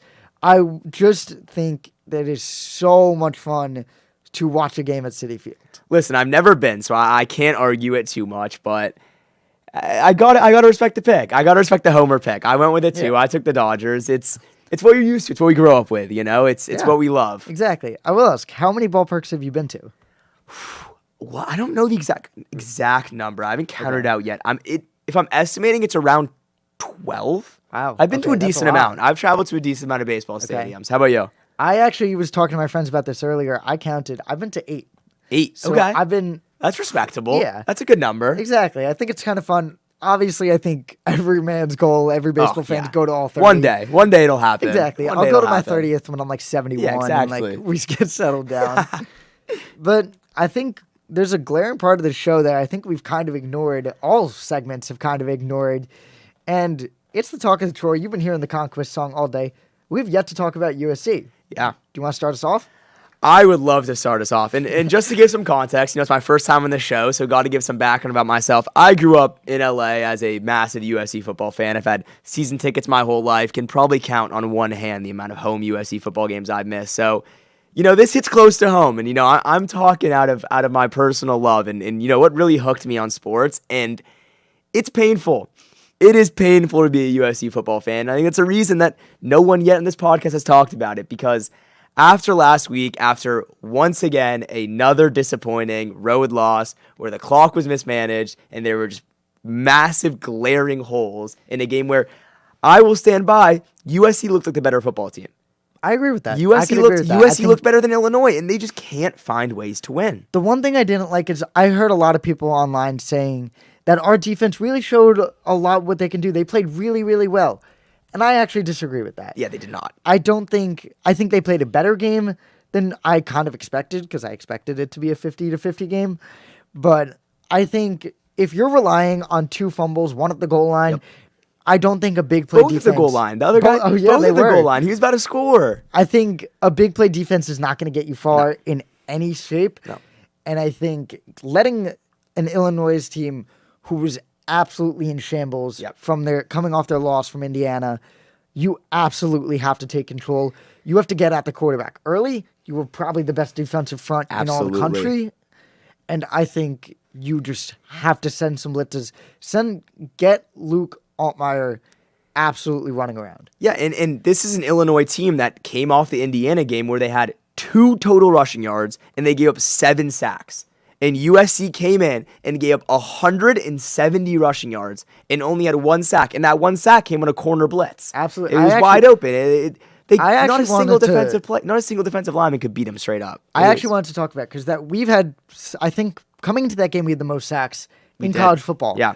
And if you're telling me not a single one of like the linemen could get to the quarterback, I think that is a problem. And I think Nicholson made a fantastic play on the quarterback. Yeah. Really great blindside blitz, hit Luke Altmaier really, really hard. And I want you to go back to the tape, look at his next two passes. Both inaccurate, Yep. both horrible reads. Once you get to the quarterback, they had him everything. shaken up, and you got your 3 and out strictly because of that hit on the quarterback. That is what you needed. And once they kind of got that sack, I thought they were going to realize that more. I thought they were going to didn't. send some more pressure, and it kind of just didn't happen. The one thing I will say is DJ Harvey, our transfer, I was very high on him to start the end of the year. Hasn't really panned out that Terrible. well, but I think that was a horrible pass interference call, and I think it's very hard to call that in that situation. It's tough. You know, arguing the pass interference calls gets really tough because it really is such a subjective call by the ref, and you know what they see and what they don't see is really hard to argue. But at the end of the day, the corners didn't play well. It's a glaring hole in this USC football team that the corners are not winning their one-on-one matchups, and it's hard because the Big Ten has so much talent in a receiver, and this is an Illinois team that doesn't have much of it. This is not Illinois receivers. We're not playing Ohio State. We're not playing Jeremiah Smith. We're not playing a dominant running back like we're going to play next week with Justice Haynes.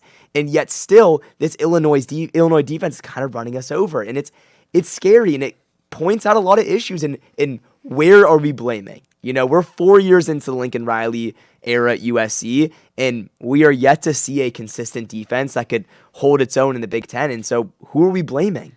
I mean, I don't think you can blame it on the defensive line. I think Eric Gentry is phenomenal. I think that I love front Eric seven, Gentry. I think that front seven is very, very reliable and could very well be a competitive defense. And you could blame it. I think the corners are a little bit banged up. Yeah. I think Jason Johnson being out for the year. And missing Kamari Ramsey, debatably the best Exactly. defensive player for USC, is rough too. I think that one hurt us a lot. He's been playing a lot of cornerback this year, which I really thought was Yeah, a lot of interesting. nickel, yeah.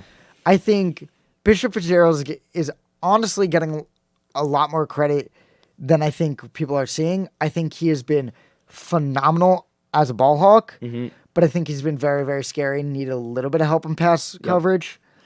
And I think Jason Johnson would have been huge for us. Yeah. I think we have a few 4-stars coming in that are going to be great That's the cornerbacks hope. for us. That's the hope. However, it has to have been a 2 years ago problem Yeah. where you needed to recruit some Yeah, I mean, guys.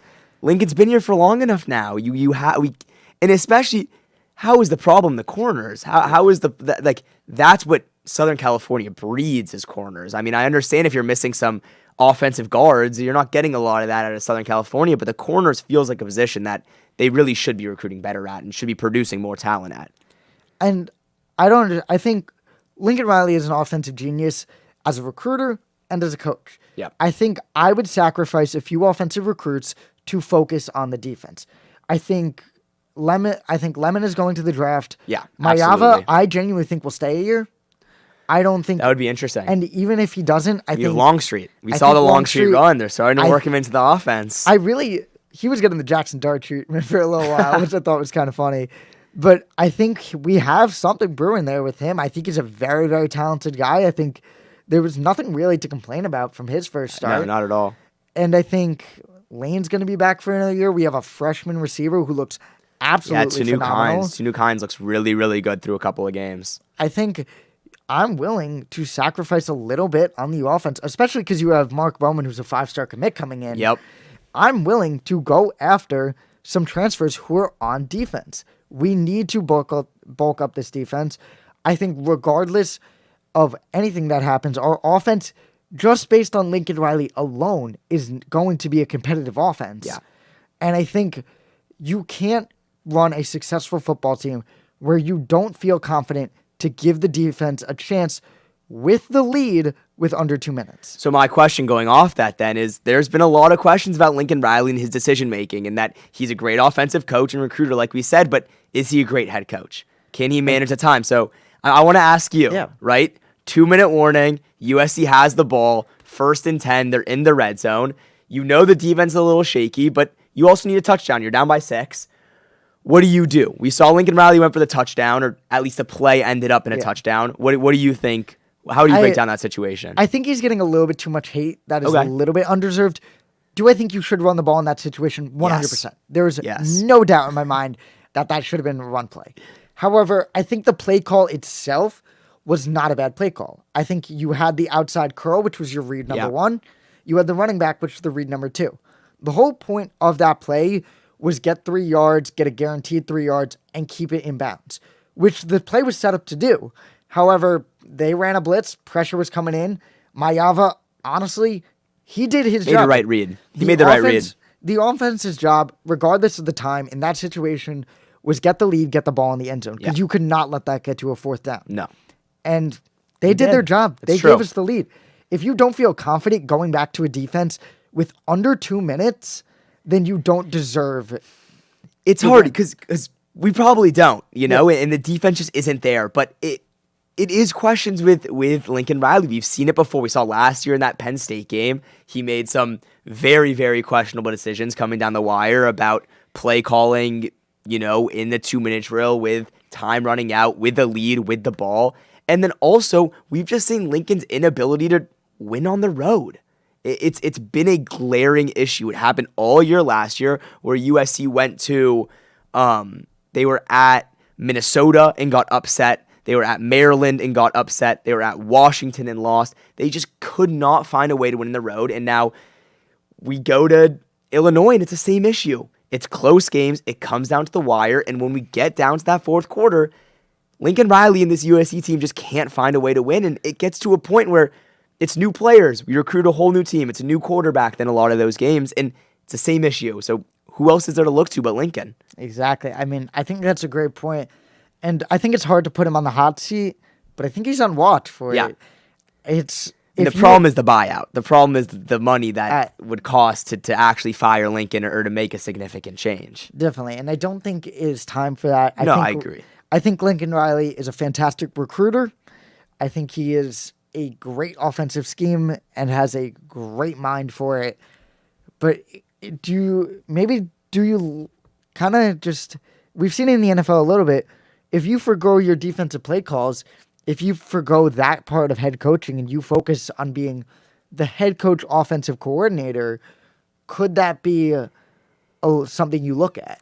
I think you have to look at something. I don't know what the answer is, but whatever it is, something needs to change. If it's take the clock management out of Lincoln's hands, hire someone that can, advise him on clock management, that's on the sideline with him, if that's really not something he can do. But at the end of the day, if this is USC, this is a blue blood college football program, and year in and year out, they should be competing for national championships. And if they're not, people are going to be upset. And he needs to make changes to get them to that point. The one thing I love about Lincoln Riley is I think, this is going to sound weird, I think he's a coachable coach. In the fact that I think if you hire, you have like dozens of coaches on the sidelines. If you hire a guy who's specifically good for some situation, whatever it may be, I think if you did that for a Nick Saban, he will not take an assistant coach's opinion. No, I mean, that's Nick Saban. Exactly. He knows more than anyone. I think Lincoln Riley, he will look to his offensive or defensive coordinator if he knows he needs it. I hope so. Exactly. That's the hope. I see a future with the USC Trojans. I see a future with Lincoln Riley. It's just going to depend on, now we have a tough gauntlet in the next... Gauntlet. We have a tough few games. And I don't even think... Everyone's saying, like, oh, we have the next 2 weeks that are going to be tough. We got Nebraska after that. Nebraska's a real team. Nebraska's a real team. I mean, it's going to be a tough USC It's going to show a lot about what this USC team really has. You got to win out. You got to win out. Because, listen, you have that late November at Oregon. And that game is not looking like a win. That is your only That is loss the left. hardest game. And that's all you can lose. If this is a team that wants to make the playoff, that wants to compete in the Big Ten, they need to win big games. They're going to need to beat Michigan. They're going to need to win at Notre Dame. These are hard games. These are real games. And they're going to have to show out and put on a performance that's worthy of winning. They're going to have to be clutch. They're going to have to make the right decisions when it comes down to the fourth quarter, or we're just going to keep seeing Big Ten losses like we've seen for the last 2 years. Absolutely. But I do think when you have one of the best quarterbacks in Big Ten, in the country, It really is anyone's game. It's going to be a fun Michigan game. It's going to be a very, very fun Notre Dame game. And hey, the Coliseum's sold out. So Coliseum sold out. We're going to show out. It's going to be pretty fun. We're going to see Jadon cook, and we're going to see this USC team keep going. See this USC team get back in the ranks and see this USC team end the season 10-2. I mean, that's the hope. And I guess only time will tell. Well, I think that's going to be all we have for the C block on this first episode of the Wednesday block of Talk of Troy. Stay tuned. We have a very, very exciting D block, and you won't want to miss it. We'll see you guys next week.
After missing a couple games, he's on the near side of the.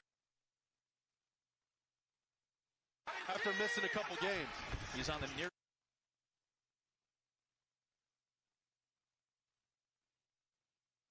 But darkness falls away to morning as a lone masked manhunter, the world's greatest detective, delivers 3 agents of a foreign power.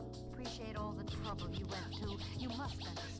The experiments we've been conducting here are against our will.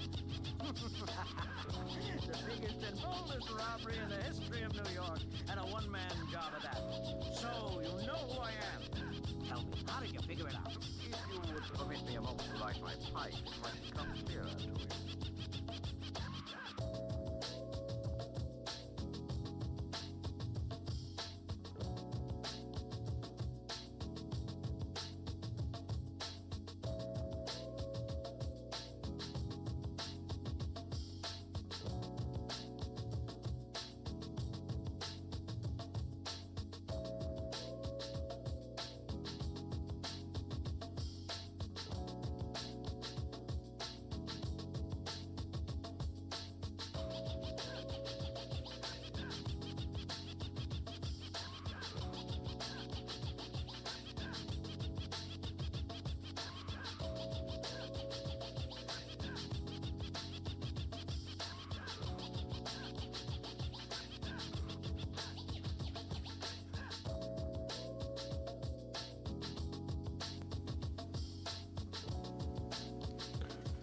Talk of Troy, talk of Troy. Welcome back to your D block with your boy, Drew Richmond, and I got my dog Shaun with me. Yep. Kyle, what's up with it, baby? Glad to be with y'all boys, man. This is my first show with y'all boys. Crazy. This is exciting, man. Can't wait. This is awesome. Yeah, look, I love the new energy, man. Jude. Hey, I appreciate you bringing me back. Let's Appreciate see it. what's happening. Glad we in could get new the studio. contract extension worked out. Hey, you know I'm on this Stephen A. deal, baby. Honey meal. That's how it goes. But in our D block, we got a good quality topics for you. We're going to talk a little bit about this 49ers Rams matchup with a little eye in the sky with the retired guy. Then we're going to take it on to the WNBA. We got to talk about the good championship week. Then we're going to end it out with some college football. Oh, I love that. So let's get to it. We don't got my theme music today, but we gonna get up here on the screen on the board. So we wanna break this down. This for all our gamblers, all our fan duels, and anybody out there that need to make an informed decision before they put their money line out. I'm gonna give you that eye in the sky with the retired guy so you can make the best decision when you put your money on the line. Come help me out right here.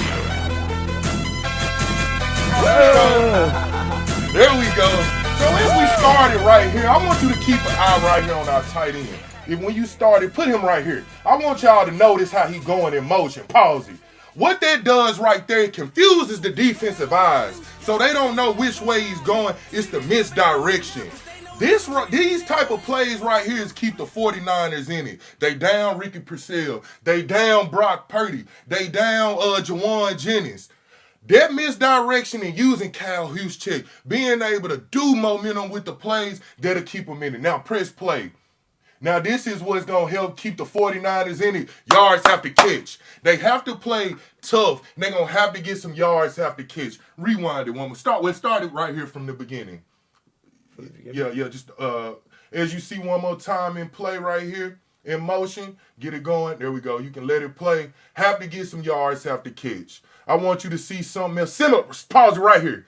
Go back just a little bit for me. Pause it right here. I want you to keep our eyes. You can play it. Pause it. I want you to keep our eyes on this tight end. A little misdirection. It's going to have these linebackers rock. Right here, it's going to have these linebackers rocking, putting them out of position. Press the play. Christian McCaffrey get in there, hit that hole, first down. The 49ers are going to have to use misdirection. Get the Rams' eyes moving, play misdirection football, get it out to the tight ends, then run it up the middle with Christian McCaffrey. Now I want to talk about the Rams. The Rams looking good now. Their defense. I see you, Jared Verse. You on fire. Devontae, I see you. And Puka, I see you. But what the Rams are going to have to do, simply right here, I love how the Rams are moving Puka Nacua around. They putting their players in the best position. They're not putting them in one place. They're moving them all over the field and showing what a great football player is. As you see right here, press the play. Puka Nacua is in motion right here. Look at that DB. He lost. Look at his feet. Watch what you see right here. Puka Nacua over the top. 49ers, you're going to have to be well with your eyes. You're going to have to play your man and know where you at. All that risking, going forward, playmaking. Nah, play your assignment, play your man, play good, fundamentally sound defense, and let the rest carry you on. Press the play right here.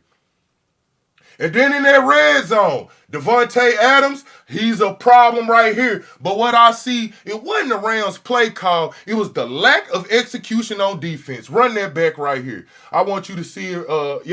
Run it back right here. I want us to see right here, Devontae Adams right here, play it. But where we see the problem is with this safety. My dog, you got this back end zone. What are you doing? Where are your eyes?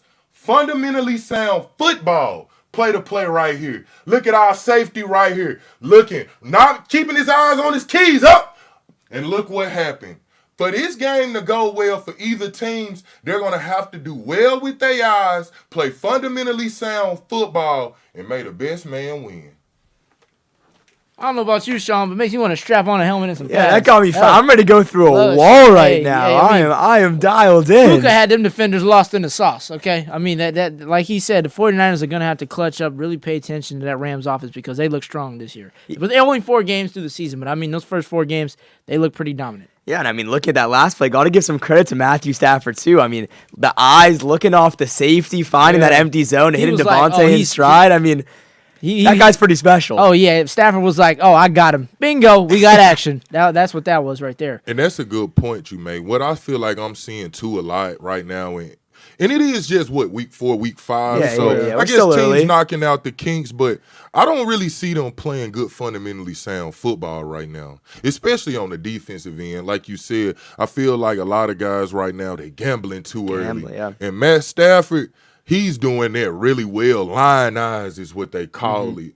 And right now, teams are allowing these quarterbacks to play with their eyes. And even the receivers, I feel like the receivers nowadays are doing really well with their motions, playing with their splits, and doing just a lot of different things that's really throwing defenses off balance right now. Yeah, just like how they get off the ball, their route running. I mean, just watching. Because the Rams last year around this time, man, I thought they were going to have the number 1 pick in the draft because how bad they looked through 5 games. They were like 1-4.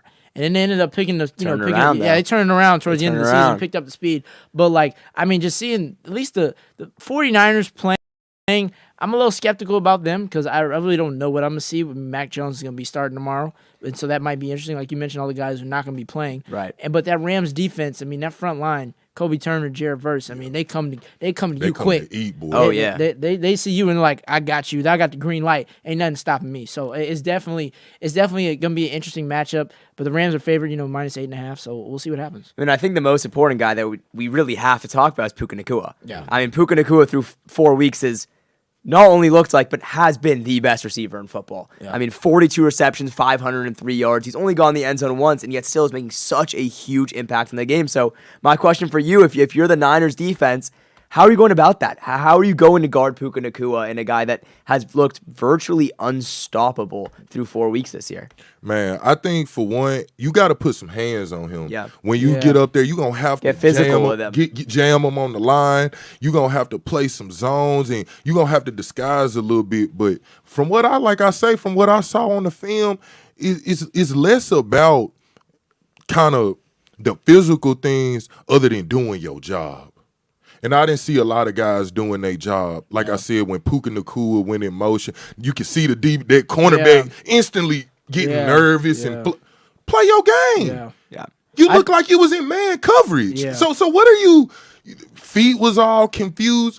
Just play your role. Yeah, especially like I think when it comes to a guy like Puka, I think at least with these last couple games, if you play man, like he just finds a way to get open. And, like, he's really strategic at doing that. He's always like, all right, he's like, you think you can guard me? Not today, because I'm going to give you 100. I'm going to give you 170. Last game, he had 170 receiving yards. But I think, like, if you're the 49ers and you're the DBs, you're that secondary, I'm more so watching how that offense, him and Devontae are going to, like, run the ball. But I mean, just, run down the field, but also, like, look at, like, do I play man or do I play zone? I think the zone maybe might work out for him a little bit better. Just by looking on the film, you've seen a lot of guys try and play man against him, and it hasn't worked out. Puka run around down the sideline and he catches the ball. It's like he knows how to get off that that press, knows how to get around the defenders. So I don't know. I think they just really got to find out how can we stop this guy. Is it like maybe not frightening him, but just kind of stopping him in the zone where he doesn't know where he's going to go. But I mean, I think he enjoys when people try and press him.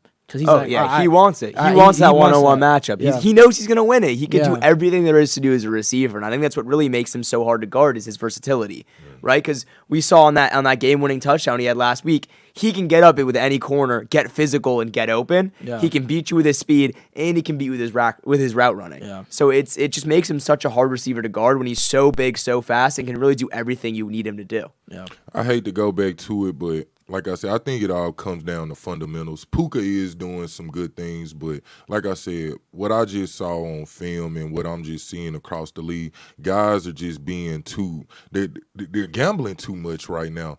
Just play your game. And I also think would have helped the 49ers having Fred Warner back there kind of in the linebacker. He can move. He definitely helps, yeah. You know what I mean? Being a mobile linebacker. Exactly. Sideline to sideline. So, even though the 49ers, they got some guys down, I think it'll be a good quality game. Yeah, for sure. Absolutely. I want to change the tempo a little bit. Like I said, we got championship basketball coming up this weekend. The WNBA. We got the Las Vegas Aces versus the Phoenix Mercury. I know that the Aces, I mean, they've been the talk of at least the talk of the league for these last couple of years now. Asia Wilson, they've been dominant. We got to respect Asia! We got to respect greatness. I mean, 4-time MVP, 3-time defensive player. I mean, is she like kind of like on her phenom track right now? Let's focus on her. I really like she had a shoe deal with Nike. I mean, obviously, being in the WNBA, there's a lot of, at least people have a lot of things to say about it. Obviously, some players might, not get paid as others, or they're not the star player or whatever. But as far as like a team that's actually good and is performing well in the playoffs, and obviously with the aces and like Asia Wilson, like I think she's been more marketable for the team and the WNBA, including players like Caitlin Clark, but all these like star players that are within the WNBA. It definitely helps out the league, but also the teams that are doing successful, especially in this playoff run, because I know that they've been going crazy. What you think? Yeah, I mean, it's definitely been an entertaining series so far, and seeing Asia Wilson just continue to dominate, seeing any player in any sport really come out and just go on that type of run, win 4 MVPs is so wildly impressive. Be at the top of the league for that long and also stay healthy. Right. We know this is still a physical sport. There are still injuries, and her ability as a big who is, thrashing around down there and is also winning Defensive Player of the Year, right? She is not a one-sided basketball player, right? She's not just scoring. She's playing defense. She's rebounding. She's doing everything for the team, and she's continuing to stay healthy and putting out unbelievable performances. And they as a team have been successful every year too. The Aces have consistently been on top of the WNBA world, so super impressive to find that consistency in any professional sport. Yeah, she's won 2 WNBA championships with the Aces, I think 2022 and 2023. So I mean, she's really been dominant as a part of that team. And I mean, she's been one of the most notable people that in the W. So it's been exciting to watch her.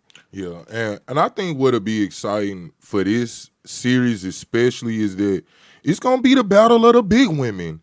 Alyssa Thomas, big forward in the middle right there. And I think what we'll really be able to see, 12-year vet, and I think what this series will really be able to do for Asia, it'll really mark her greatness within the WNBA. Yeah. Being able to knock off, such a veteran like Alyssa Thomas, I think it might be a time.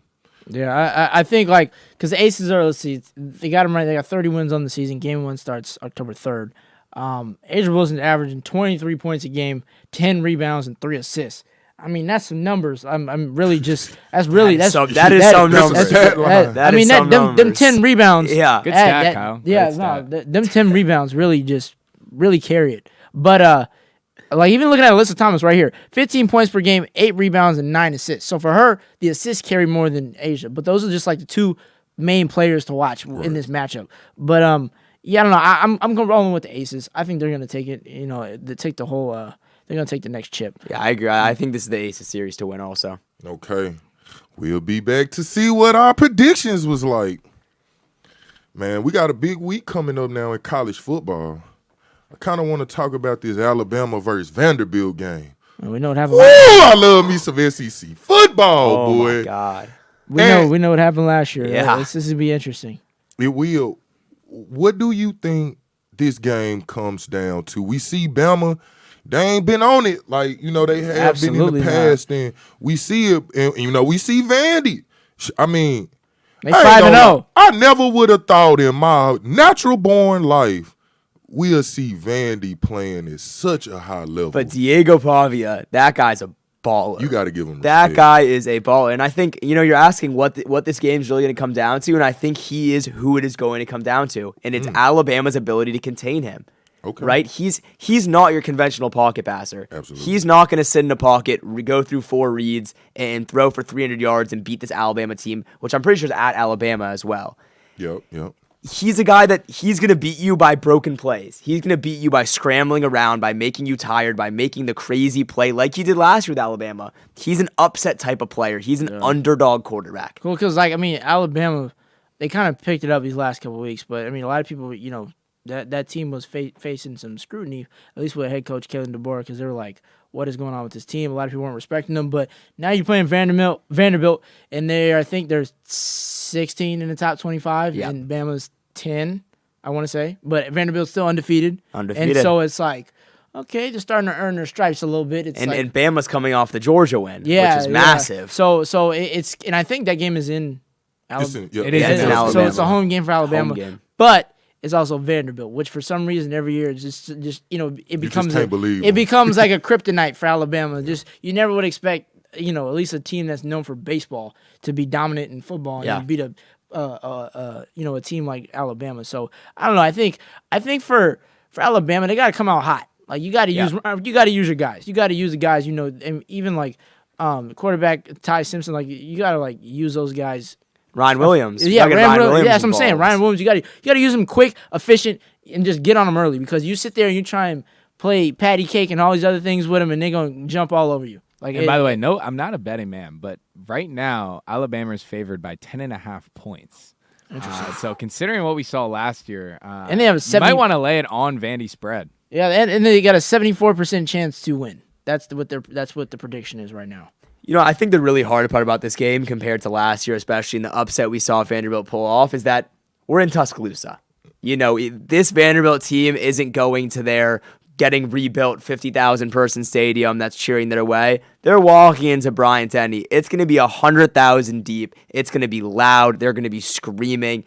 Diego Pavia is not going to be able to hear his running back. The center's not going to be able to hear the snap count. It's a different attitude going into Tuscaloosa and trying to win a football game is very, very difficult, and that cannot be overstated, the impact that's going to have on the Vanderbilt offense and their ability to really be successful. Yeah, those last 4 games I think that Vanderbilt has played has been Utah State, Georgia State, South Carolina, and Virginia Tech. So a much different schedule than Alabama's last 4 opponents because they had Georgia, Wisconsin, and then I forget who they had before that. But then they had Florida State before that. I got a quick quiz question for you. What are the last 2 seasons, and you got to name the 2 years that Vanderbilt has beaten Alabama in back-to-back seasons? The last 2, like the 2 years. The 2 years they beat them back-to-back? God, it's been a while. There's got to be some in the 80s or 90s. Yeah, it's got to be pre-Saban. There's no way. I don't think Saban I just know him to beat lost to Vandy. So it's got to be pre-Saban. Give us between 2000 and 2010, like one of those between 2010 and 2020 or one of that. Nah, that's gonna give it away. But I will say it's pre-2000. Yeah, I would say the 90s for sure. Oh shit, I don't know. It might even be earlier. We might be going back to ancient college football. Jude we might got go back from to the 60s to Yale national championship type of seasons. Or give us the beginning. Do you have guess? Do you have a guess? You can just give a guess. I'm gonna go 94. I was gonna say 94 and 95. I was gonna say I'm gonna go later. I'm gonna go 88 and 89. I'll go 92, 93. 1955. I knew that. Dude, no one's supposed to know that. Nobody was it called the NCAA in the 50s? They didn't even throw the football back then. That was all running backs. They were throwing the pig forward. The forward pass was not legal at that time. They were having leather as helmets. What kind of pickup football was this, Jude? Yeah, that's way before they discovered CTE. Way before that. Man, keeping it in college football, we got a big one. Miami, Florida State. Woo! This is interesting. Hurricane versus Seminoles. Yeah, we're going to Florida rivalry. Look, I feel like this game, it's going to be a good game. It's going to be a big game, and it's really going to be a tale of I want to see, it's about the coaching staff. I really want to see who going to step up. Mario, Coach Cristobal, I want to see you go. I want to see you submit yourself into one of those top coaching rankings. I think you got it. And what I think this game could do for Mario Cristobal and the Hurricanes, really separate them and put them in a place in college football that they wanted to be for a long time. And I feel like Miami can do it. And for me, it's going to come down to their defense. I really like Miami's defense. I like Tommy Castanelos from Florida State. I think he's really good, but thrown 3 or 4 interceptions. Just 3. Because him and Carson Beck got the same amount of interceptions. So they a wash. Yeah. They both got 3 interceptions. But that game last week, Florida State against Virginia, that's what has me picking Miami. I really I know it's obviously Florida rivalry and completely understand it. But when it comes to Miami still has some of their players from last year, has a majority of like just their team, and obviously with the new addition of Carson Beck. Like he's literally a veteran college football player. Yeah, 27-year-old Carson Beck. He's 27 for real? Yeah, he's up there, but he's old. He's old, but it's like old for a college football player. Oh, absolutely. But like, I just think he's a veteran guy. He knows what he's doing, and when it comes to games like this, I mean, you saw the game against Notre Dame, like in a similar situation to where it's like, oh, that's a rivalry, or like a a big game like that. I just think Miami's gonna pull it out here. Like Florida State, I feel like Florida State kind of shot their wad last week. Like I was not expecting that because Virginia was not ranked.